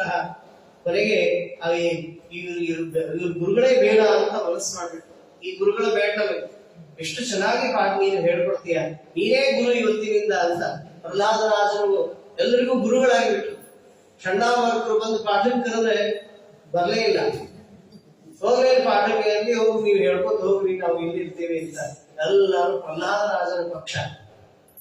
ಆಗ ಅವ್ರು ಹೇಳ್ತಾ ಇದ್ದಾರೆ, ಅಲ್ಲೋ ಪ್ರಹ್ಲಾದ, ನಾವು ಇಲ್ಲೇ ಹುಟ್ಟಿ ಬೆಳೆದವರು ಎಲ್ಲ LKG ಹೇಳೋದು, ಬೇಬಿ ಸಿಟ್ಟಿಂಗ್ ಇಂದ ಹಿಡ್ಕೊಂಡು EKG ಅದಕ್ಕಿಂತಲೂ 2 ವರ್ಷದಿಂದಲೇ ಶುರುವಾಗಿರ್ತಾವ.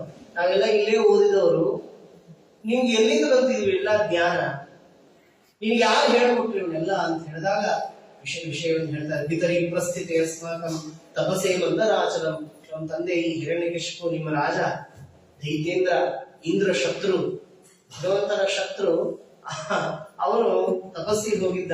ಆಗ ನಮ್ಮ ತಾಯಿ ಗರ್ಭಿಣಿಯಾಗಿದ್ದು, ಆಗ ಇಂದ್ರ ಬಂದು ಮತ್ತೆ ನನ್ನನ್ನ ಸಂಹಾರ ಮಾಡಬೇಕು, ಹೊಟ್ಟೆಯೊಳಗೇನೆ ಇಂತಹ ದುಷ್ಟನ ಮಗನೂ ದುಷ್ಟನೇ ಹುಟ್ಟುತ್ತಾನೆ, ಲೋಕಗಂಟಕನಾಗ್ತಾನೆ, ಆದ್ರಿಂದ ಅವನ ವಂಶವನ್ನೇ ಅಳಿಸಿಬಿಡೋಣ, ಲೋಕಕ್ಕೆ ಎಲ್ಲ ಒಳ್ಳೇದಾಗ್ಲಿ. ಅವನ ಹಿರಣ್ಯಕಶಿಪನೇ ಇಂಥವಿದ್ದಾನೆ ಅಂದ ಮೇಲೆ ಅವನ ಮಗ ಹೆಂಗಿರ್ಲಿಕ್ಕಿಲ್ಲ ಅಂತ ಹೇಳಿ ಇಂದ್ರ ಆಗ ಸಂಹಾರ ಮಾಡ್ಲಿಕ್ಕೆ ಬಂದ. ಆಗ ನಾರದರಂತಾರೆ, ಹೇ ಇಂದ್ರ, ಹಾಗೆಲ್ಲ ಮಾಡಬೇಡಪ್ಪ, ಸಾಕ್ಷಾತ್ ಭಗವದ್ಭಕ್ತ ಭಾಗವತೋತ್ತಮ ಹುಟ್ಟುವನಿದ್ದಾನೆ ಅಂತ ಆ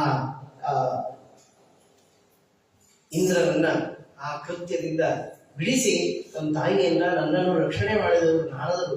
ಅಷ್ಟೇ ಅಲ್ಲ, ಋಷಿ ಕಾರುಣಿಕ ತಸ್ಯಾಹ ಪ್ರದಾ ಉಭಯವೀಶ್ವರ ಧರ್ಮಸ್ಯ ತತ್ವ ಜ್ಞಾನಂಚ ಮಾ ಉದ್ದೇಶ ನಿರ್ಮಲವಾದಂತಹ ತತ್ವಜ್ಞಾನವನ್ನ ಅವಳಿಗೂ ವಿಶೇಷವಾಗಿ ನನ್ನನ್ನೇ ಉದ್ದೇಶಿಸಿಕೊಂಡು ಅವರು ಏನು ಉಪದೇಶ ಮಾಡಿದರು, ಆ ಜ್ಞಾನದ ಬಲದಿಂದ, ಆ ನಾರದರ ಬಲದಿಂದ ನನಗೆ ಇವತ್ತು ಭಕ್ತಿ ಜಾಗೃತವಾಗಿದೆ, ಭಗವಂತನಲ್ಲಿ ಆಸಕ್ತಿ ಉಂಟಾಗಿದೆ. ನೋಡಿ ಎಷ್ಟು ಅದ್ಭುತ. ಪ್ರಹ್ಲಾದರಾಜರಿಗೆ ಗರ್ಭದಲ್ಲಿರುವ ತಾಯಿಯ ಕಯಾನು ದೇವಿಯ ಗರ್ಭದಲ್ಲಿರುವಾಗಲೇನೆ ನಾರದರಿಂದ ಉಪದೇಶ. ಪ್ರಾಯ ನಾರದರಿಂದ ಪ್ರಹ್ಲಾದರಾಜರು, ಧ್ರುವ, ಆಮೇಲೆ ಪ್ರಚೇತಸರು, ಆಮೇಲೆ ಪ್ರಾಚೀನ ಬರಿಹಿ, ಎಷ್ಟು ಜನರಿಗೆ ಜ್ಞಾನೋಪದೇಶ ಆಗಿದೆ.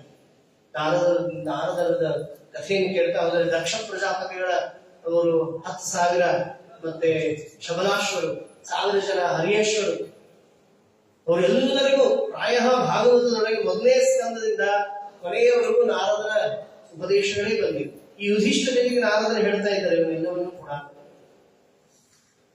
ಹೀಗೆ ನಾರದರು ನಾರಂ ದದಾತಿ ಇತಿ ನಾರದ. ನಾರ, ಅರ ಅಂದ್ರೆ ದೋಷ, ನಾರ ಅಂದ್ರೆ ನಿರ್ದೋಷವಾದ ಜ್ಞಾನ, ನಿರ್ಮಲವಾದ ಜ್ಞಾನವನ್ನು ಕೊಡ್ತಾರೆ. ಆದ್ದರಿಂದಾಗಿ ಅವರು ನಾರದರು ಅಂತ. ಆ ನಾರದರು ನನ್ನ ತಾಯಿಗೆ ವಿಶೇಷವಾಗಿ ಉಪದೇಶ ಮಾಡ್ತಾ ಇದ್ದಾರೆ. ಅವರ ಉಪದೇಶ ಎಷ್ಟು ಅದ್ಭುತವಾದದ್ದು. ರಾಯ ಕಲತ್ರಂ ಪಶವ ಸುತಾದಯೋ ಗೃಹಾಮಹಿ ಕುಂಜರ ಕೋಶಭೂತಯ ಸರ್ವೇ ಅರ್ಥಕಾಮಾಹ ಕ್ಷಣಭಂಗುರಾಯುಷಃ ಕುರ್ವಂತಿ ಮರ್ತ್ಯಸ್ಯ ಕಿಯತ್ ಪ್ರಿಯಂ ಚಲಾಹ. ಎಂಥ ಮಾತಿದೆ ನೋಡಿ, ಇದು ಮೂಲಭೂತವಾದದ್ದು. ಏನಾದ್ರೂ ಈ ತರ ಮಾತಾಡ್ತಾ ಹೋದ್ರೆ ಹುಚ್ಚು ಹಿಡಿದಿದೆ ಇವರಿಗೆ ಅಂತಂತ. ಆದ್ರೆ ಎಂಥ ಉಪದೇಶ ಇದೆ. ಏನು ರಾಯ ಕಲತ್ರಂ ಪಶವ ಸುತಾದಯ, ಏನೇನು ಯಾವ್ಯಾವ್ದು ನಮ್ಮ ಉದ್ಧಾರಕ್ಕೆ ನಾವು ನಂಬಿದ್ದೇವೆ, ನಮ್ಮ ಐಶ್ವರ್ಯ ಇರ್ಬೋದು, ಹೆಂಡತಿ ಮಕ್ಕಳು, ಮನೆಯ ಆಸ್ತಿ ಅಧಿಕಾರ, ಕೋಶ, ಆಮೇಲೆ ಇವೆಲ್ಲವೂ ಕೂಡ ಕ್ಷಣಭಂಗುರಾಯುಷಃ. ಕ್ಷಣಭಂಗುರ ಅಂದ್ರೆ ಒಂದು ಕ್ಷಣ ಇರ್ತದೆ, ಕ್ಷಣದೊಳಗೆ ನಾಶ ಆಗುವಂತಹದ್ದು. ಅಂತಹ ಕುರುವಂತಿ ಮಾತ್ಯಸ್ಯ, ಈ ಮಾರ್ಟಲ್ ಆದಂತಹ ಈ ದೇಹವನ್ನು ಹೊಂದಿದ ಮನುಷ್ಯನಿಗೆ ಎಷ್ಟು ದಿವಸ ಅವು ಪ್ರಿಯವನ್ನು ಉಂಟು ಮಾಡ್ಲಿಕ್ಕೆ ಸಾಧ್ಯ? ಎಷ್ಟು ದಿವಸ ನಮ್ಮನ್ನ ಸಂತೋಷದಿಂದ ಇಡ್ಲಿಕ್ಕೆ ಸಾಧ್ಯ? ಕ್ಷಣಿಕವಾದಂತಹ ವಸ್ತುಗಳು ಒಂದು ಕ್ಷಣ ಸುಖ ಕೊಡ್ತಾವಷ್ಟೇ ಹೊರತು ಶಾಶ್ವತವಾದ ಸುಖವನ್ನು ಕೊಡ್ಲಿಕ್ಕೆ ಸಾಧ್ಯವೇ ಇಲ್ಲ. ಯಾಕಂದ್ರೆ ಸ್ವಯಂವು ಕ್ಷಣಿಕ, ಮಾರ್ಟಲ್. ಈ ದೇಹಕ್ಕೆ ಸುಖ, ಇದೇ ದೇಹವೇ ಮಾರ್ಟಲ್ ಆಗಿದೆ. ಇಂತಹ ಮಾರ್ಟಲ್ ಆದಂತಹ ದೇಹಕ್ಕೆ ಕ್ಷಣಿಕವಾದ, ಅನಿತ್ಯವಾದ, ಅಸಾರವಾದ ಈ ಹೊರಗಿನ ಪ್ರಪಂಚದ ಸುಖಗಳು ಎಷ್ಟರ ಮಟ್ಟಿಗೆ ಸಂತೋಷ ಪಡಿಸ್ತಾರೆ? ಯಾವ ಸಂತೋಷ ಪಡಿಸೋದಲ್ಲ. ನಿತ್ಯವಾದ ಸುಖವನ್ನು ಕೊಡುವವನು ಸುಖನಿಧಿಯಾದ ಪರಮಾತ್ಮ. ಆ ಸುಖನಿಧಿಯಾದ ಪರಮಾತ್ಮನಿಂದ ಬರುವಂತಹ ಏನು ಸುಖ ಇದೆ ಅವನ ಅನುಗ್ರಹದಿಂದ, ಅದು ಶಾಶ್ವತವಾದ, ನೈಜವಾದ, ನಿರ್ಮಲವಾದ ಸುಖ, ಆತ್ಯಂತಿಕ ಸುಖ, ನಿರಂತರ ಸುಖ, ಅನಂತ ಸುಖ. ಅದಕ್ಕೆ ಶ್ರೀಪಾದರಾಜರು ಅದೇ ಬೇಡಿದ್ರು. ನಮಗದಿನ್ನೂ ಭಯ ಇದೆ, ಅದು ಬೇಡ್ಲಿಕ್ಕೆ ಭಯ ಆಗತ್ತೆ. ಎಲ್ಲಾದ್ರೂ ದೇವರು ಎಲ್ಲಾ ದುಃಖ ಎಲ್ಲಾ ಸುಖವನ್ನು ನಾಶ ಮಾಡಿಬಿಟ್ರೆ ಗತಿ ಏನು ಅಂತ ಇನ್ನೂ ನಾವು ಆ ಟೆನ್ಷನ್ ಒಳಗಿದ್ದೇವೆ. ಅದಕ್ಕೆ ಅಂತಹ ಸಾಹಿತ್ಯವನ್ನು ಹೇಳಲಿಕ್ಕೆ ಭಯ ಆಗ್ತದೆ. ಆದ್ರೆ ಶ್ರೀಪಾದರಾಜರಂತಾರೆ ನನಗೆ ಬೇಡಪ್ಪ ಅಂತಂದ. ಏನ್ ಹೇಳು? ಮನೆಯಿಂದ ಸಂತೋಷ ಕೆಲವರಿಗೆ ಲೋಕಗಳು, ತನಯದಿಂದ ಸಂತೋಷ ವನಿತೆಯಿಂದ ಸಂತೋಷ, ಧನದಿಂದ ಸಂತೋಷ ಕೆಲವರಿಗೆ ಲೋಕದೊಳು. ಅವರಂತಾರೆ ಅವರಲ್ಲಿ ಆಗಲಿ ಆ ಸಂತೋಷ ಬೇಡ ಅನ್ನೋದಿಲ್ಲ. ಇರಿತು ಸಂತೋಷ ಅವರವರಿಗಾಗಲಿ, ನಿನ್ನ ನೆನೆವೋ ಸಂತೋಷ ಎನಗಾಗಲಿ. ನೋಡ್ಬೇಕಾದ್ರೆ ನೀವು ಎಲ್ಲೋ ಆಫೀಸ್ ನಲ್ಲೋ ಮನೆಯಲ್ಲೋ ಎಲ್ಲೋ ತುಂಬಾ ಆರ್ಗ್ಯುಮೆಂಟ್ ಮಾಡಿ ಜಗಳ ಆಗಿ ಅವಮಾನ ಆಗಿ ಯಾವಾಗ್ಲೂ ಟೆನ್ಷನ್ ಒಳಗಿರ್ತೀರಾ ಅನ್ಕೊಳ್ಳಿ. ಟೆನ್ಷನ್ ಆಗಿರ್ತದೆ. ಎದುರಿಗೆ ಬರೀ ಅವರು ಆಡಿದ ಮಾತುಗಳು ಅವರ ಮುಖವೇ ಕಣ್ಣಲ್ಲಿ ಬರ್ತಾ ಎದುರಿಗೆ ಬರ್ತಾ ಇರ್ತದೆ. ನೀವು ಆಫೀಸ್ ಮುಗಿಸ್ಕೊಂಡು ಮನೆಗೆ ಬಂದ್ರು ಬರೀ ಅದೇ ಆ ಬಾಸ್ ಅವ್ರದೇ ಯಾರು ಬೈದಿರ್ತಾರೆ, ಅದೇ ತಲೆಯಲ್ಲಿರ್ತದೆ, ಅದೇ ಗುಣಾಕಾರ. ಬೆಳಗ್ಗೆ ಮನೆಯಲ್ಲಿ ಜಗಳ ಆಡಿದ್ರು ಹೆಂಡತಿ ಮುಖವೇ ನೀವು ಎಲ್ಲ ಕಡೆಗೂ ಮಾರ್ಕೆಟ್ಗೆ ಹೋದ್ರು ಎಲ್ಲ ಕಡೆಗೂ ಅದೇ ಟೆನ್ಷನ್. ಅವಳು ಬೈದದ್ದು, ಅವಳು ಅವಮಾನ ಮಾಡಿದ್ದು ಎಲ್ಲ ತಲೆಗೆ ಬರ್ತಾ ಇರ್ತದೆ. ಒಂಥರ ಉದ್ವಿಗ್ನ ಆಗಿ ಟೆನ್ಷನ್ ಆಗ್ತಾ ಇರ್ತದೆ. ಏನ್ ಮಾಡ್ತಾ ಇರ್ತೇವೆ ಲಕ್ಷಣೇ ಇರೋದಿಲ್ಲ. ಟೆನ್ಷನ್ ಆದಂತಹ ಮನಸ್ಸಿಗೆ ಒಂದು ಕ್ಷಣ ನಾವು ಮರ್ತಿರ್ತೀವಿ. ಅದ್ ನೆನಪು ಮಾಡಿಕೊಂಡು ಸುಂದರ ಪರಮಾತ್ಮನ ವಿಗ್ರಹ, ರಾಯರ ಒಂದು ವೃಂದಾವನದ ಒಂದು ಸ್ಮರಣೆ ಮಾಡ್ಕೊಳ್ಳಿ. ನೋಡ ವಿಕಪ್ಪನ ಮಾಡ್ಕೊಳ್ಳಿ. ಒಂದು ಕ್ಷಣ ಕಣ್ಣು ಮುಚ್ಚಿ. ಅವಾಗ ಆಗಲ್ಲ, ಅದು ದೇವ್ರು ಕೊಡ್ಬೇಕು. ಅವಾಗ ತುಂಬಾ ಟೆನ್ಷನ್ ಇರುವಾಗ ಯಾವಾಗ್ಲೂ ಏನೋ ನಮ್ಗೆ ಅವಮಾನ ಆಗಿರ್ತದೆ, ಆ ರೋಷ ದ್ವೇಷ, ಹೀಗ್ ಮಾತಾಡಿದ್ರೆ ನಾವು ಹಾಗೆ ಮಾತಾಡೋಣ, ಹಂಗಂದ್ರೆ ಹಿಂಗ ಅಂದ್ಬಿಡೋಣ ಅಂತ ಎಲ್ಲ ಗುಣಾಕಾರ ಆಗ್ತಾ ಇದ್ದಾಗ ಮನಸ್ಸು ಸರಿ ಇರೋದಿಲ್ಲ. BP ರೇಸ್ ಆಗಿಬಿಟ್ಟಿರ್ತದೆ. ಅದು ಬಹಳ ಹಾರ್ಮ್ಫುಲ್.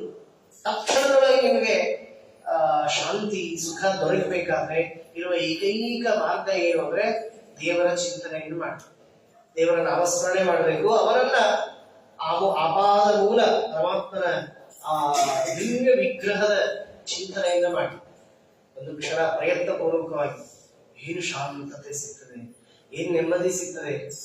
ಆನಂದ, ಬಲ ದುರ್ಬಲ ಎದೆ ಬಡ್ಕೊಳ್ತಾ ಇರ್ತದೆ. ಆಗ ಅದು ಶಾಂತವಾಗ್ತದೆ. ಅದು ಮಾಡಿ ನೋಡಿ, ಎಷ್ಟು ಅದ್ಭುತವಾಗಿರ್ತದೆ. ಅದನ್ನು ರೂಢಿಸ್ಕೊಳ್ಬೇಕು, ಆಗ ಅದ್ಭುತವಾಗಿರ್ತದೆ. ಅದಕ್ಕೆ ಹೇಳ್ತಾರೆ ಎಲ್ಲವೂ ಕೂಡ ನಿನ್ನ ನೆನೆವೋ ಸಂತೋಷ ಎನಗಾಗಲಿ. ದೇವರನ್ನ ನೆನೆಯುವಾಗ ಆಗುವ ಮನಸ್ಸಿಗೆ ನೆಮ್ಮದಿ ಇದೆಯಲ್ಲ, ಅದು ಯಾವುದರಿಂದಲೂ ಸಿಗೋದಿಲ್ಲ ಅಂತ ಆ ಪ್ರಹ್ಲಾದರಾಜನಿಗೆ ಆ ನಾರದರು ಹೇಳಿದ ವಿಚಾರಗಳನ್ನೆಲ್ಲ ಆ ರೀತಿಯಾಗಿ ನನಗೆ ಆ ಬಲ ಇದೆ, ಭಕ್ತಿ ಕುರುತ ದಾನವಾಹ. ಅದರಿಂದಾಗಿ ಪರಮಾತ್ಮನಲ್ಲಿ ಭಕ್ತಿಯನ್ನು ಮಾಡ್ರಿ, ನಿಮಗೆ ಉದ್ಧಾರ ಆಗತ್ತೆ, ಶಾಶ್ವತವಾದ ಸುಖ ಅಂತೊಂದಿದೆ, ಅದಕ್ಕಾಗಿ ಪ್ರಯತ್ನ ಪಡ್ರಿ ಅಂತ ಆ ಪ್ರಹ್ಲಾದರಾಜರು ಹೇಳೋರು ಮಹಾನುಭಾವರು. ಅವ್ರು ಹೇಗೆ ಹೇಳಿರ್ಲಿಕ್ಕಿಲ್ಲ, ಅನುಭವಿಸಿ ಹೇಳಿದ ಮಾತು.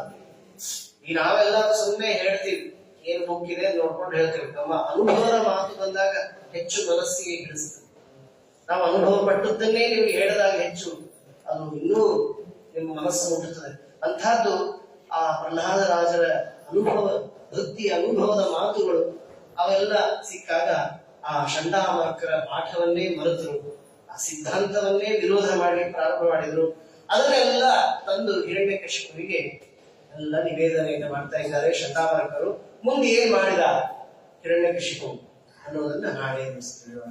ಶ್ರೀಕೃಷ್ಣಾರ್ಪಣಮಸ್ತು. ಅಹಂಕರ್ತ ಅಧಿಕರ್ತ ತತ್ಪೂಜಾ ಕರ್ಮಚಾಕಿರಂ ತಥಾಪಿ ಮತ್ಕೃತ ಪೂಜಾ ತತ್ಪ್ರಸಾದೇನ ಅನ್ಯಥಾ ಅಕ್ಷಯಂ ಕರ್ಮಯಸ್ಮಿನ್ ಪರೇ ಸ್ವರ್ಪಿತಂ ಪ್ರಕ್ಷಯಂ ಯಾಂತಿ ದುಃಖಾನಿ ಯನ್ನಾಮತಃ ಅಕ್ಷರೋ ಯೋಜನ ಸರ್ವದೈವಾಮೃತಃ ಕುಕ್ಷಿಗಂ ಯಸ್ಯ ವಿಶ್ವಂ ಸದಾ ಜಾಧಿಕಂ ಪ್ರೀಣಯಾಮೋ ವಾಸುದೇವಂ ದೇವತಾ ಮಂಡಲಾಖಂಡವಂದನಂ ಅನೇನ ಭಾವೇನ ಪುಣ್ಯಂ ಅವಾಪ್ನೋತು ಗುರುರ್ನಮಃ. ಶ್ರೀಕೃಷ್ಣಾರ್ಪಣಮಸ್ತು.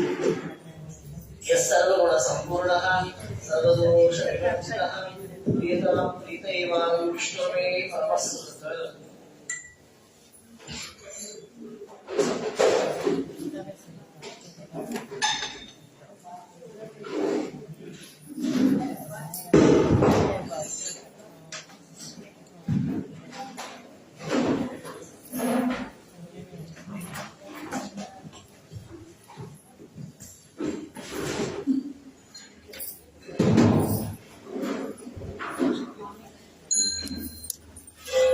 ಅಕ್ಷತೆ.